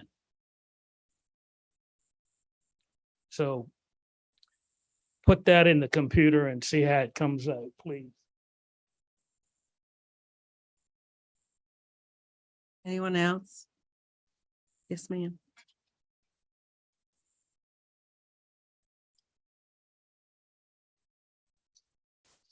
Caroline Donnelly. We moved here 4.5 years ago. I live at 11 Jordan. We've completely and totally restored every inch of that house. We love living here. Our oldest son lives here. Colin Donnelly has the Lex-Mex tacos. If you go to Boxerwood or Lime Kill, Colin is always there with his, often there with his tacos. And he is also Phi Kappa size chef. So I've worked in his restaurants. I'm more than familiar with restaurants, with food smells, with grease collection, with ventilation hoods. I have a 1400 CFM hood over my residential stove, and it goes up and comes out the side wall. I had a 1400 CFM in Alabama in that 1890s house, and it came up and traveled out and came out on the roof. And we are fortunate that our neighbor says, and her children come over and say, we wish we were eating at your house, but I can tell you that the smells that come from the Chinese food, it's only about 10 minutes or so when we're cooking it, but it is a very good hood. It is loud to some extent. It has baffles in it and all, but you do get the smells. We belong to the Y and we belong to Flex. My husband and I, we go to the gym every day, one of the other places. When the Y had food that they allowed a restaurant to open in the front, it was horrible. So many people commented. The last thing you wanted to do at 6:30, 7 o'clock, 7:30 in the morning is walk by and smell the food being prepared, and then coming and goings with the food smells when you're trying to work out is just not compatible. And when I heard that they were going to think about putting a donut shop, and now we're going to once again be walking past the food smells and also be walking by there to go everywhere. When I walk past the restaurants downtown, it's wonderful to have food smells, but I'm opposed to the really overwhelming smells oftentimes that are coming from the restaurants just as you walk by. It's invasive just right on Main Street from some of the restaurants. So I think that we should pay attention, those folks who are living directly across from this and the people who are paying money to attend Flex Gym and enjoy it. I think we should pay attention to the comments about the smells. Thank you. Anyone else?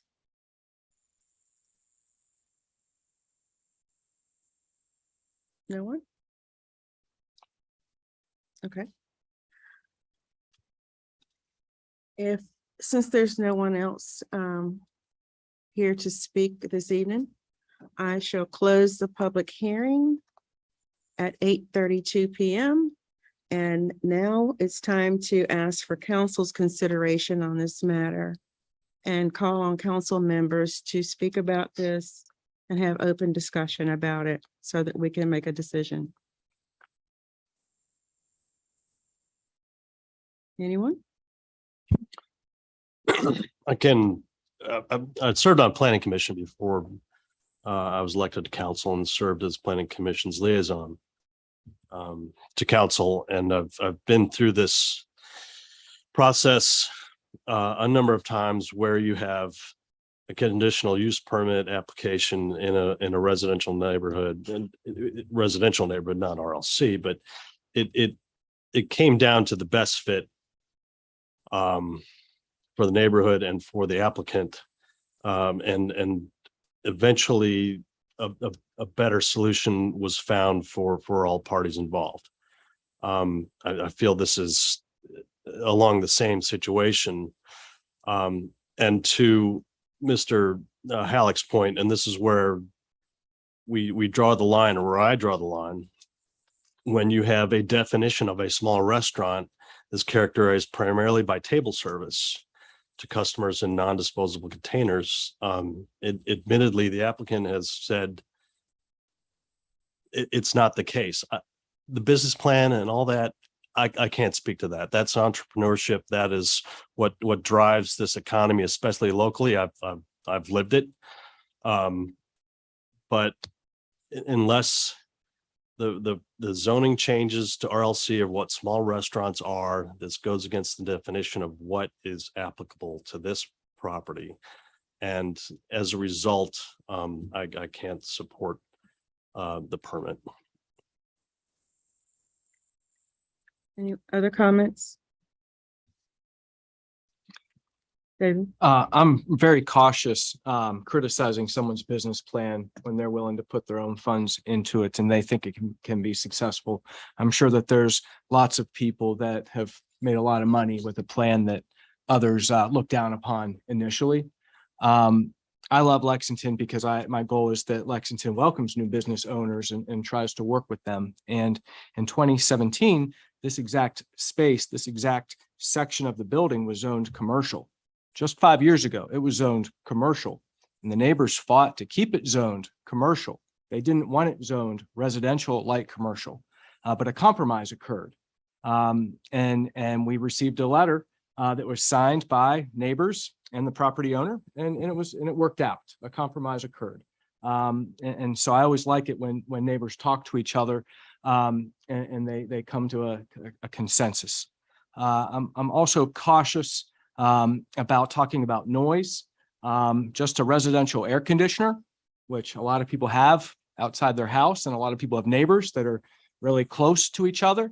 A residential air conditioner makes about 82 decibels, about 25% louder than what Mr. Locker was showing us that this vent the noise that it might be. So it concerns me that if we're focusing on that, respectfully, that's not something that I'm going to focus on, is the noise, because a window unit is also louder than this, let alone the typical air conditioner that all of us have one or two of. Even if you have an upstairs and a downstairs, some people have two air conditioners outside their home.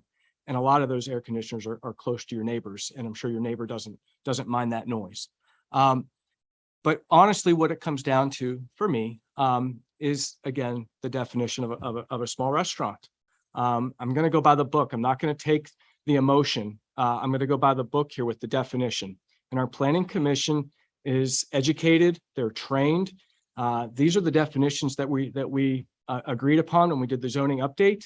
And Mr. Moody, you're honest. You're telling us that you're going to be successful. And the way you're going to be successful is it's going to be come and go. People are going to carry out dozens of donuts. You must make an incredible product, but you're going to do a lot of business. And you're not going to tell us that it's going to be in the restaurant table service. No. Why lead us on? Here's what it is. It's either fits with the land, which that is what zoning is, land use, what's best for the land, or it doesn't. And I appreciate your honesty, and I want you to be successful, and I want you to be in Lexington, to be quite honest. But for this location, a small restaurant kind of shoehorning into this space where already it's a thriving business with Flex Fitness, it does make me nervous about it being close in this transition space. That's what RLC is. It transitions from commercial to residential. To me, it may just be a little bit too much for me to get to the CUP that allows a small restaurant that will be carry out as much as your restaurant will be. So I would support the Planning Commission's recommendation respectfully to deny the CUP request.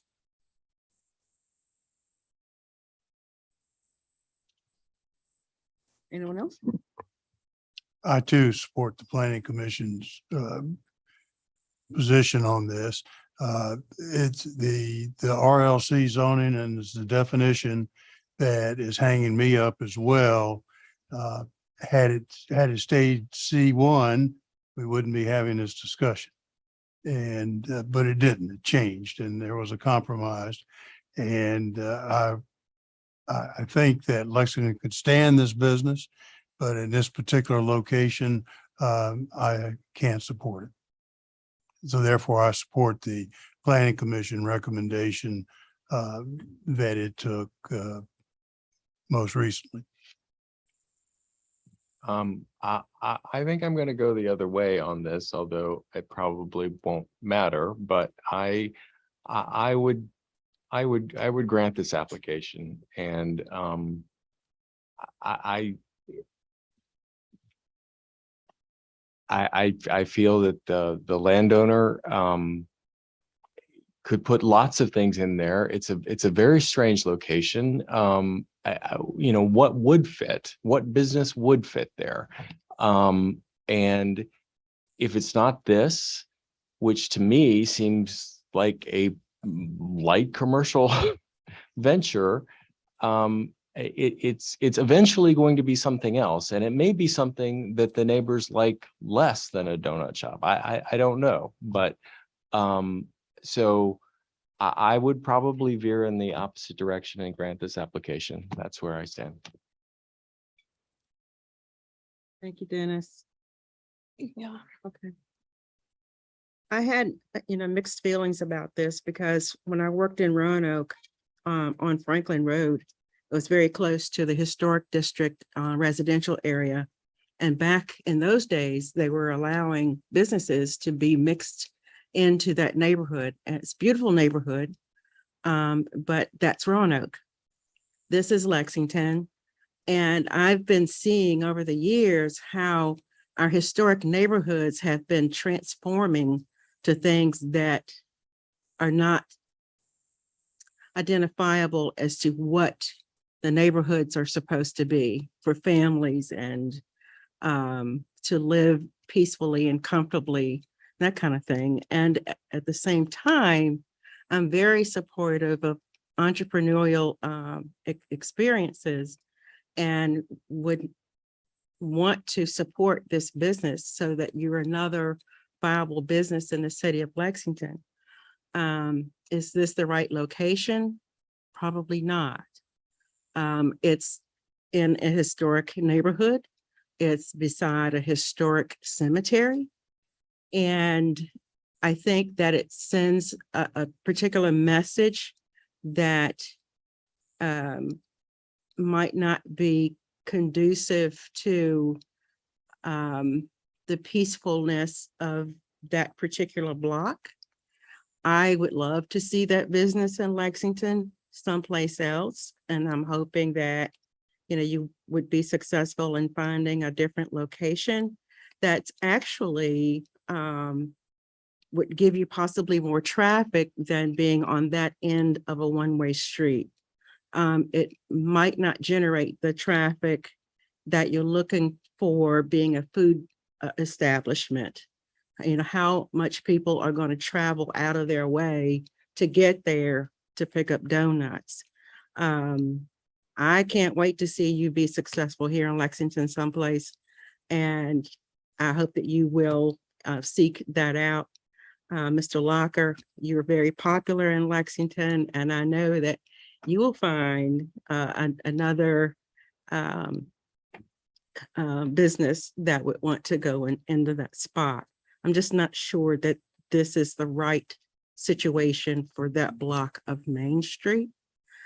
So I would support the decision of the Planning Commission. So if we're ready to make a motion, or Leslie, you would like to speak to this? I think y'all covered it. Their motion? I move to deny conditional use permit CUP 2022-05 to allow a small restaurant at 312, 314 South Main Street. Second. There's been a motion and a second. Any further discussion? We ready for a roll call? Mr. Alligood? Aye. Mr. Ayers? Nay. Mr. Sigler? Aye. Mr. Smith? Aye. Ms. Strawn? Aye. And I vote aye. So the motion passes with a majority vote of 5-1. Any comments? Thank you all for your time and consideration. Really appreciate it. Thank you. I just want to tell you, thank you for your time, and sorry it didn't work out. The definition's just not written correctly. I understand y'all's issues and stuff, but maybe I'll find something somewhere else downtown. Come back to see us. Or maybe work on changing that definition. Yeah. There's some donuts over here if you guys. Yeah, like. yeah, please leave the donuts. We'll- But anyway, thank y'all. Thank you. If we can be of any help, let us know. Yes, All ma'am. right, Thank you so much. Next is consideration of minutes. In your packet, there are minutes of the last meeting. So unless you have any objections, I ask that this be approved as presented. And next, citizens' remarks. And this part of the meeting, we get to hear comments from the public, comments other than donuts. So if there's anyone out here that would like to speak, this is your chance.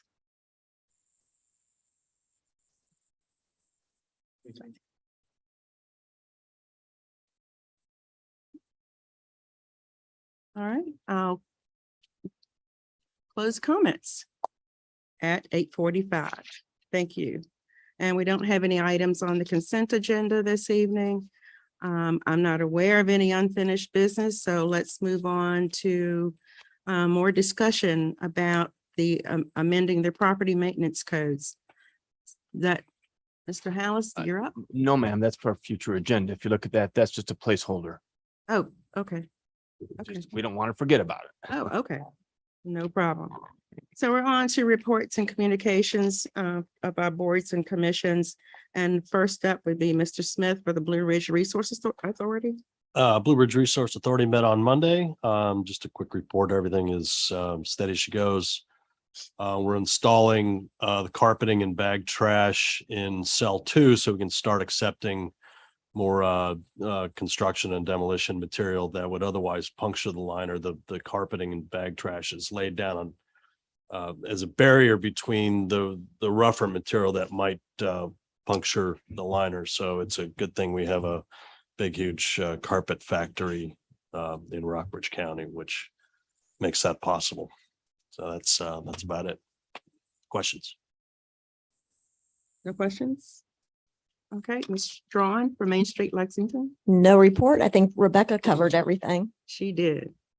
Planning Commission report. Planning Commission did not meet last week, but next week, next Thursday, we'll have 3 public hearings. One is on the Washington and Lee Health Center relocation. That'll be moved to a different spot on campus. First floor residential request in C1 on Randolph Street, and our ordinance for the planned development mixed use. All right. And I that's look all I have. forward to that. Thank you.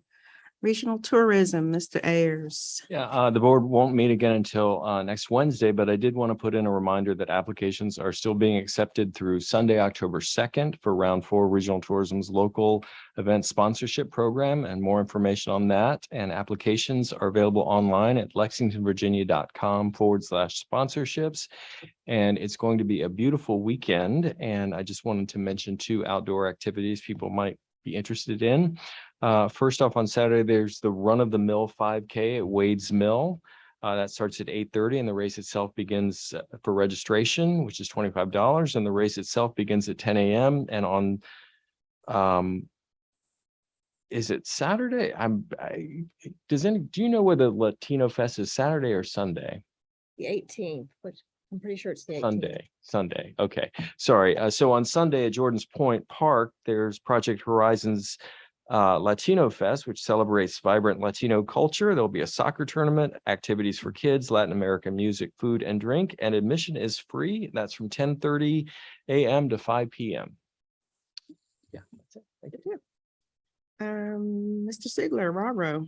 The RARO Board of Directors met last week at the outdoor pool. We've met at noon on Thursday, just because we've been having a hard time having a quorum at 6 p.m. in the evening when we normally have our meetings. And so next week we will meet, in October, we will meet again at noon, and that on the first Wednesday at the Raro office. A couple of things that we'll be working on at our next meeting is we will be selecting a new chair and vice chair.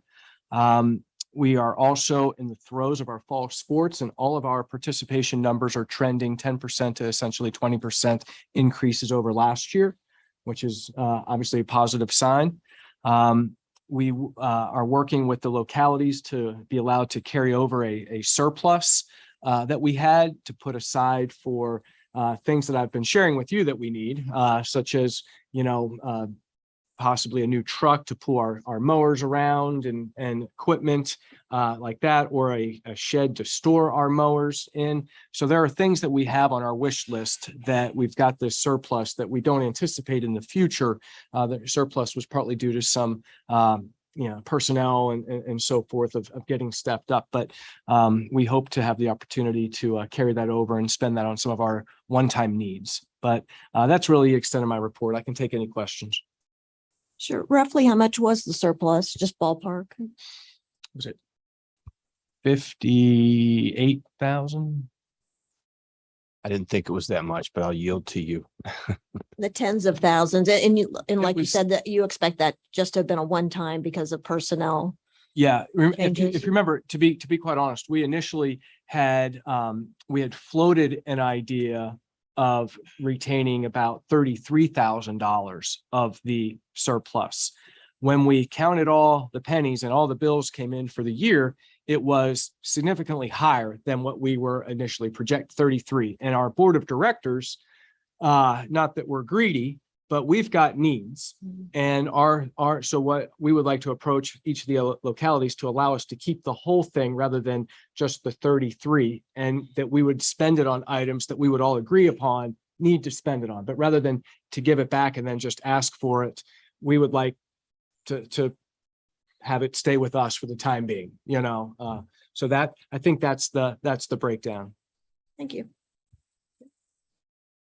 Anyone else? Comments? All right. Threshold has not met, so there's no report. Maury Service Authority, Mr. Alligood. The Maury Service Authority didn't meet this month yet. And the meeting is scheduled, actually, this month's meeting is scheduled for the first week of October from things there. However, at the last meeting, I mentioned the issue about one of the pumps at the MSA. Well, it's been repaired. And so we now have a little breathing room, but only one pump breathing room. So we still are living on the edge there and looking for multiple replacement pumps. Every time the issue comes up and I get an opportunity to talk about it when it comes to maintenance, I'm always looking for redundancy there. And the redundancy that I'm looking for is the same equipment times 4. When there are 3 lines, we want 4 to have 1 as a backup. And whether it's 2, I want 3. 2 that we need, I want 3 for the one on the shelf that's ready to go in there, rather than as we had this problem of living on the edge with this one pump that went out. So fortunately, no other pump was rented, and but it could have gone the other way. It could have, but fortunately it did not. So I'll keep you posted as things develop, but that's all I have that's relatively new for MSA. Any questions for Mr. Alligood? Okay. We'll move on to my report. I have been very busy since we were here last. There's one report I can give with one of the boards that I'm on, because it's a public board. And it was one that City Council appointed me to, and that was to the Mountain Gateway Community College Board of Directors. And I can tell you that the renaming of the school has been a smooth transition, but there are some signage delays, but those things are getting done gradually. And Dr. Renoni's being very patient about that. They're looking forward to the eventual opening of the new Workforce Center in Buena Vista. And the new school year has gotten off to a good start. However, there is a lower enrollment number this semester. But we think that it's inflation and post-pandemic related. So they're using some strategies to keep potential students connected and communicating with them and engaging them for possible entry into the spring semester by possibly offering them to take maybe one course or take a certificate course just to get their feet wet with getting used to going back to school. So we hope that that works. I've had some other board meetings, but they were not public ones, so I won't talk about those. So we can move on to the city manager's report. Thank you, Madam Vice Mayor. I mentioned, I have a quick question. Sure. About the community college. The attrition enrollment, are you seeing that for new applicants or current students that have decided not to re-enroll? That was not specified, but I'm thinking more in terms of new enrollment. That's generally what they talk about. Okay, thanks. Yeah. Yes, sir. thank you, Madam Mayor. I mentioned at our last meeting that we have construction that will occur on the bridge across Woods Creek Trail and Woods Creek on West Nelson Street. At that point, we thought there would be a shutdown of the trail itself for about 6 weeks. Right now, they're doing work to minimize that shutdown. So if there's a shutdown at all of the trail, it will be much less than that. We've also had some conversations with folks over at the Woods Creek Montessori School about some of the issues or concerns they had related to the construction. It turns out that most of the concerns, questions they had were not even issues at all. The construction wasn't going to create the situations that they thought could exist. The one issue they asked us to work on was try to reduce the noise from the construction so the children wouldn't have that noise during nap time. And obviously that's not something that's easily done. So we, informed them that it's sometimes a noisy project and they understand that. It's just, they're hoping for maybe a better outcome.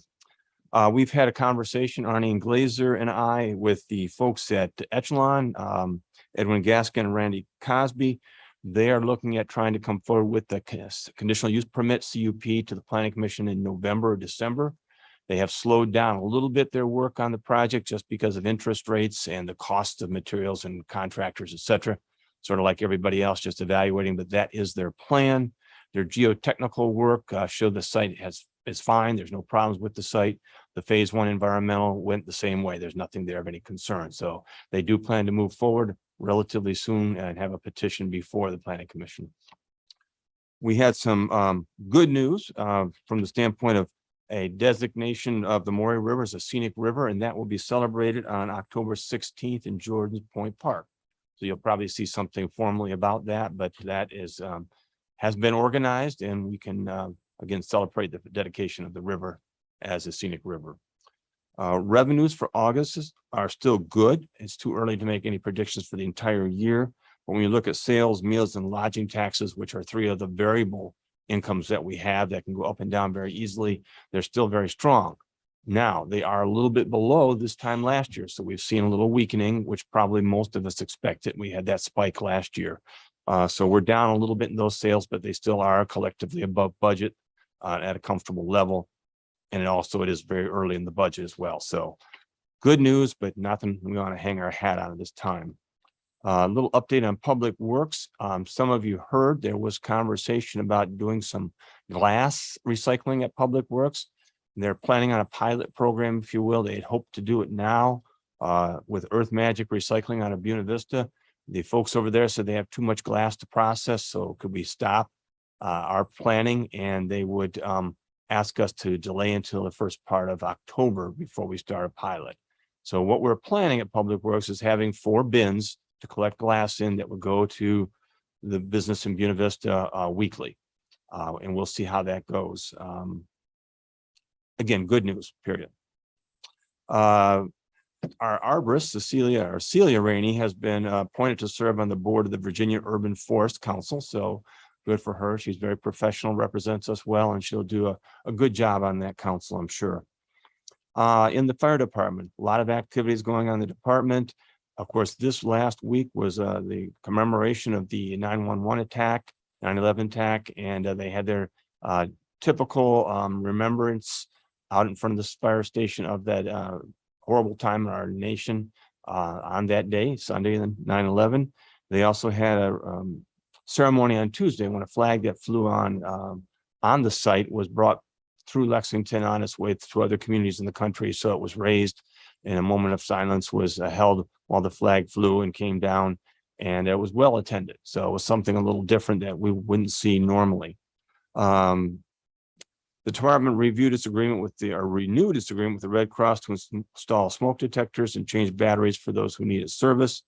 The Red Cross provides the smoke detectors, and that's a nice project for the entire community, not just Lexington, everywhere the department serves. The department staff had to extricate a person at Kendall when elevator man, malfunctioned and trapped them inside. Staff used the specialized elevator extraction tools and training to release the individual. Firefighter medic James Schindler will serve on the board of the newly formed VAST, which is VAST, Valley Area Stretcher Transport. VAST has been formed by RATS to provide non-emergency transport for individuals who must be transported by stretcher or similar means to different healthcare and other types of needs they have. The department responded to a serious natural gas leak at a downtown business. Engine 92 remains in Roanoke for an engine overhaul and will remain there at least to the end of October awaiting parts. Deputy Chief Trent Roberts is working with our vendor, who will provide records management services in the fire department when the new computer-aided dispatch service and software goes online. In the police department, Officer Hartbarger and Corporal Stogdale attended defensive tactics officer training. Deputy Chief Fitzgerald participated in a law enforcement panel at Washington Lee University for new freshmen. Chief Green is working with Rockbridge County school staff to manage some traffic issues involving buses traveling to and from Central Elementary School. And department staff participate in crime prevention training and SOMA training, which is our new CAD system at the 911 center. Also, of course, we're all preparing for trick or treat. I think Rebecca mentioned downtown trick or treat on the 31st, and trick or treat will be celebrated on Monday, October 31st in the city. So hopefully we won't have any weather issues or other issues, but if that should be the case, then trick or treat will be held on Tuesday night instead. So that is my report. Thank you. Any questions for the city manager? Jim, if I can just add one thing, just to kind of highlight something that I noticed from one of the events that you mentioned for the huge crowd watching from home. On Sunday, September 11th, when there's a handful of us, not many, we gathered at the fire station for the annual service, and it's a short service. It's an important service. And as we got there, there was numerous firefighters there because they organized the ceremony. And it's about them, and it's about remembering those that died on September 11th. Well, within the first 3 minutes of being there, there's a tone and an ambulance has to go. So we lost a couple of the firefighters that were there to honor September 11th. 5 minutes later, maybe 3 minutes later, another tone, the second ambulance goes. 2 minutes later, another tone, fire truck goes. In a matter of 8 minutes, luckily we have firefighters and EMTs at the firehouse. They all were dispatched within about 8 minutes. There were no firefighters or EMTs to join into our service. That, of course, it's more important for that they're answering 911 calls. But it was incredibly telling to us that were there, how fortunate we are in Lexington that one call comes for an emergency, a second, a third. And Lexington has firefighters and EMTs that answer those calls to help our citizens. I don't want to think about if a fourth call would have happened, because I and Chuck, Mr. Raleigh, we're not capable of helping. We're the last ones practically at the station, but it's truly a testament, and I don't mean to make light of it, but to our firefighters, to our fire department, that they keep us safe. And so it was one of the things that I just took note of on Sunday, just spending a few minutes at the fire station, the work that they do for us. So kind of wanted to add on to that for anyone that might care. I don't miss an opportunity to uplift our fire department. Thanks, Jim. And to piggyback off of that, the staff at the fire department and EMS have been valuably helpful to RATS in this new venture with the stretcher van service. They've been assisting with techniques and advice and pointers about how to make all of this work properly, and taking the actual stretcher van over there and letting them know about where to get the stretchers, what the cost is going to be, just a lot of assistance to get that off the ground. So we appreciate that. Anyone else in regard to the city manager's report? Okay, city attorney. Quick update on opioid funds. We got $5,000 or $6,000 back in June. We're now going to get another 20,000 by the end of September. So the money is coming in. There's still more settlements pending. So that process is really getting ramped up. Some of the settlements are now getting structured out to 18 years of payments. So this is something that will be with us for a while. But as those, at some point, presumably there's going to be sort of, this is the number, but we're not there yet. We're still gaining. And this is all just the direct payments to Lexington from the formula. This isn't money that Lexington could potentially request from the overall pool. So this is just sort of easy money coming straight to Lexington with no further effort, which may take place depending on sort of what programs we begin to fund. But that process is in the works and picking up speed. And are those funds, are they required to be spent on some type of related program?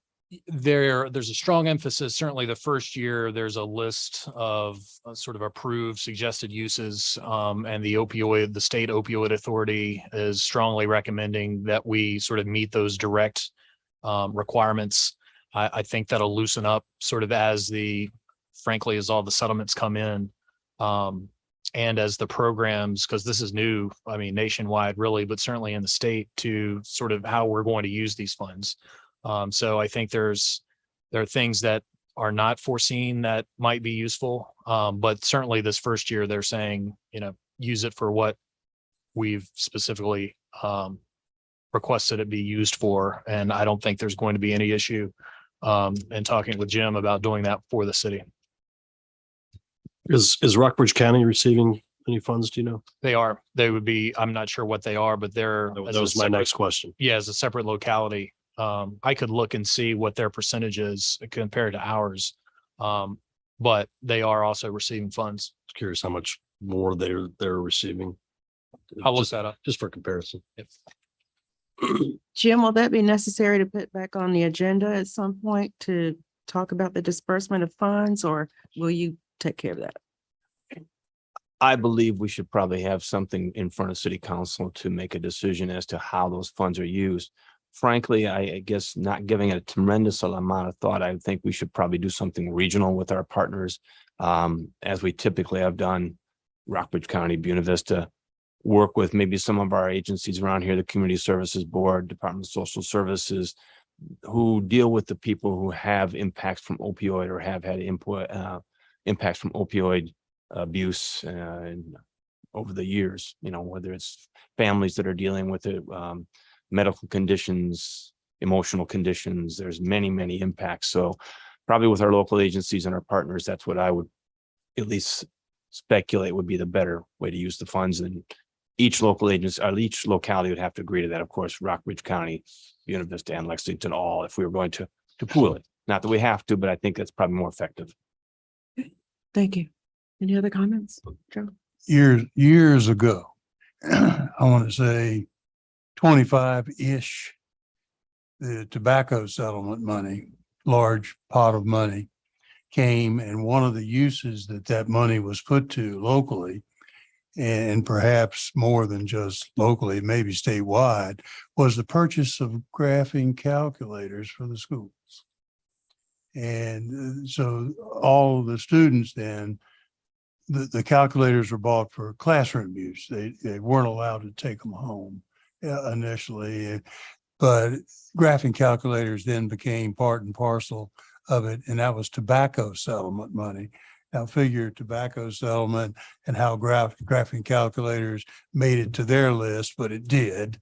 So no telling what can happen with creativity and thinking on this opioid settlement as well. Okay. Anybody else? Okay, on to new business, where we have a resolution to talk about regarding America 250 Commission. Yes, ma'am. That's something that the state is encouraging all localities to consider how we could participate in the celebration of our independence from Great Britain and all the activities that occurred in our communities here in Virginia that contributed to that effort to break free and form our nation.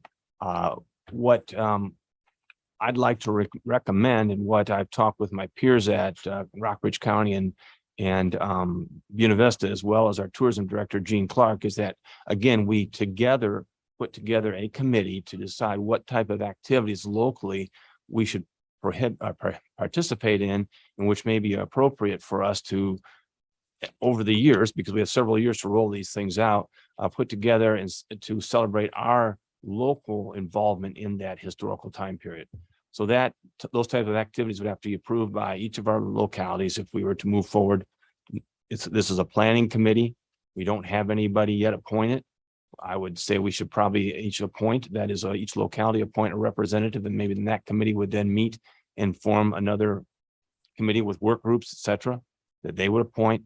If they make plans, again, they have to come back to us as localities, get those plans approved for funding. Should there be funding required? There may or may not be. I don't want to speculate at this point in time. Tonight, the resolution just allows and agrees that we would put together a committee locally to go ahead and make plans to celebrate our 250th period of revolt and freedom from the UK, which wasn't the UK at that time, of course, England. Comments? And this would be an extremely independent committee. Yes, it's controlled locally. We don't have to have a committee, but locally we would control it. We would appoint who is on the committee. We would decide if there are expenditures or not. When I say we, I would recommend and believe it's the big we, Rockbridge County, City of Lexington, City of Buena Vista, with some guidance from tourism. You know, we want people to come to our community during events that historically depict, you know, our part in the revolution. So a couple citizens did reach out just to council and raise some questions that were really good questions about this, because there have been some media reports about a America 250 commission that were not positive media reports about that group. And so that group that has been reported on is a federal group that was created by the federal government. To be clear, the organization that we would be forming underneath, if you will, is a state organization that was formed via a bill introduced by Senator McClellan and created by the Commonwealth of Virginia, the General Assembly, and is funded by the General Assembly. The organization, the commission in Virginia, is co-chaired bipartisan by Senator Mamie Locke and Delegate Terry Austin, who all of us know both of those leaders. The organization, the commission, and I know all of this because I traded emails with the executive director today, Cheryl Wilson. We are invited, not forced, to create this local committee. If we choose to create this local committee, we will be allowed to receive funds actually from the state, because the state's efforts are via, they're funded via appropriations by the General Assembly.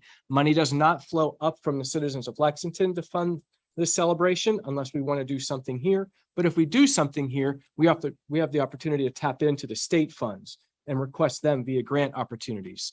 The state commission will also create education materials and traveling exhibits that could come to Lexington and Rockbridge County and Buena Vista to celebrate this important event. So I tried to do a little bit of homework because some folks reached out to us and put some questions out into the community to make sure that what we're associating with is an important and positive thing and unrelated to this group that's created by the federal government that has been in the news for negative light.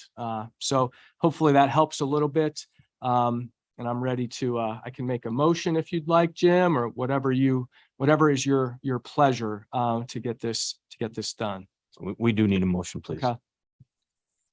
So I'd like to make a motion that we, I guess, adopt resolution 2022-06 to create a regional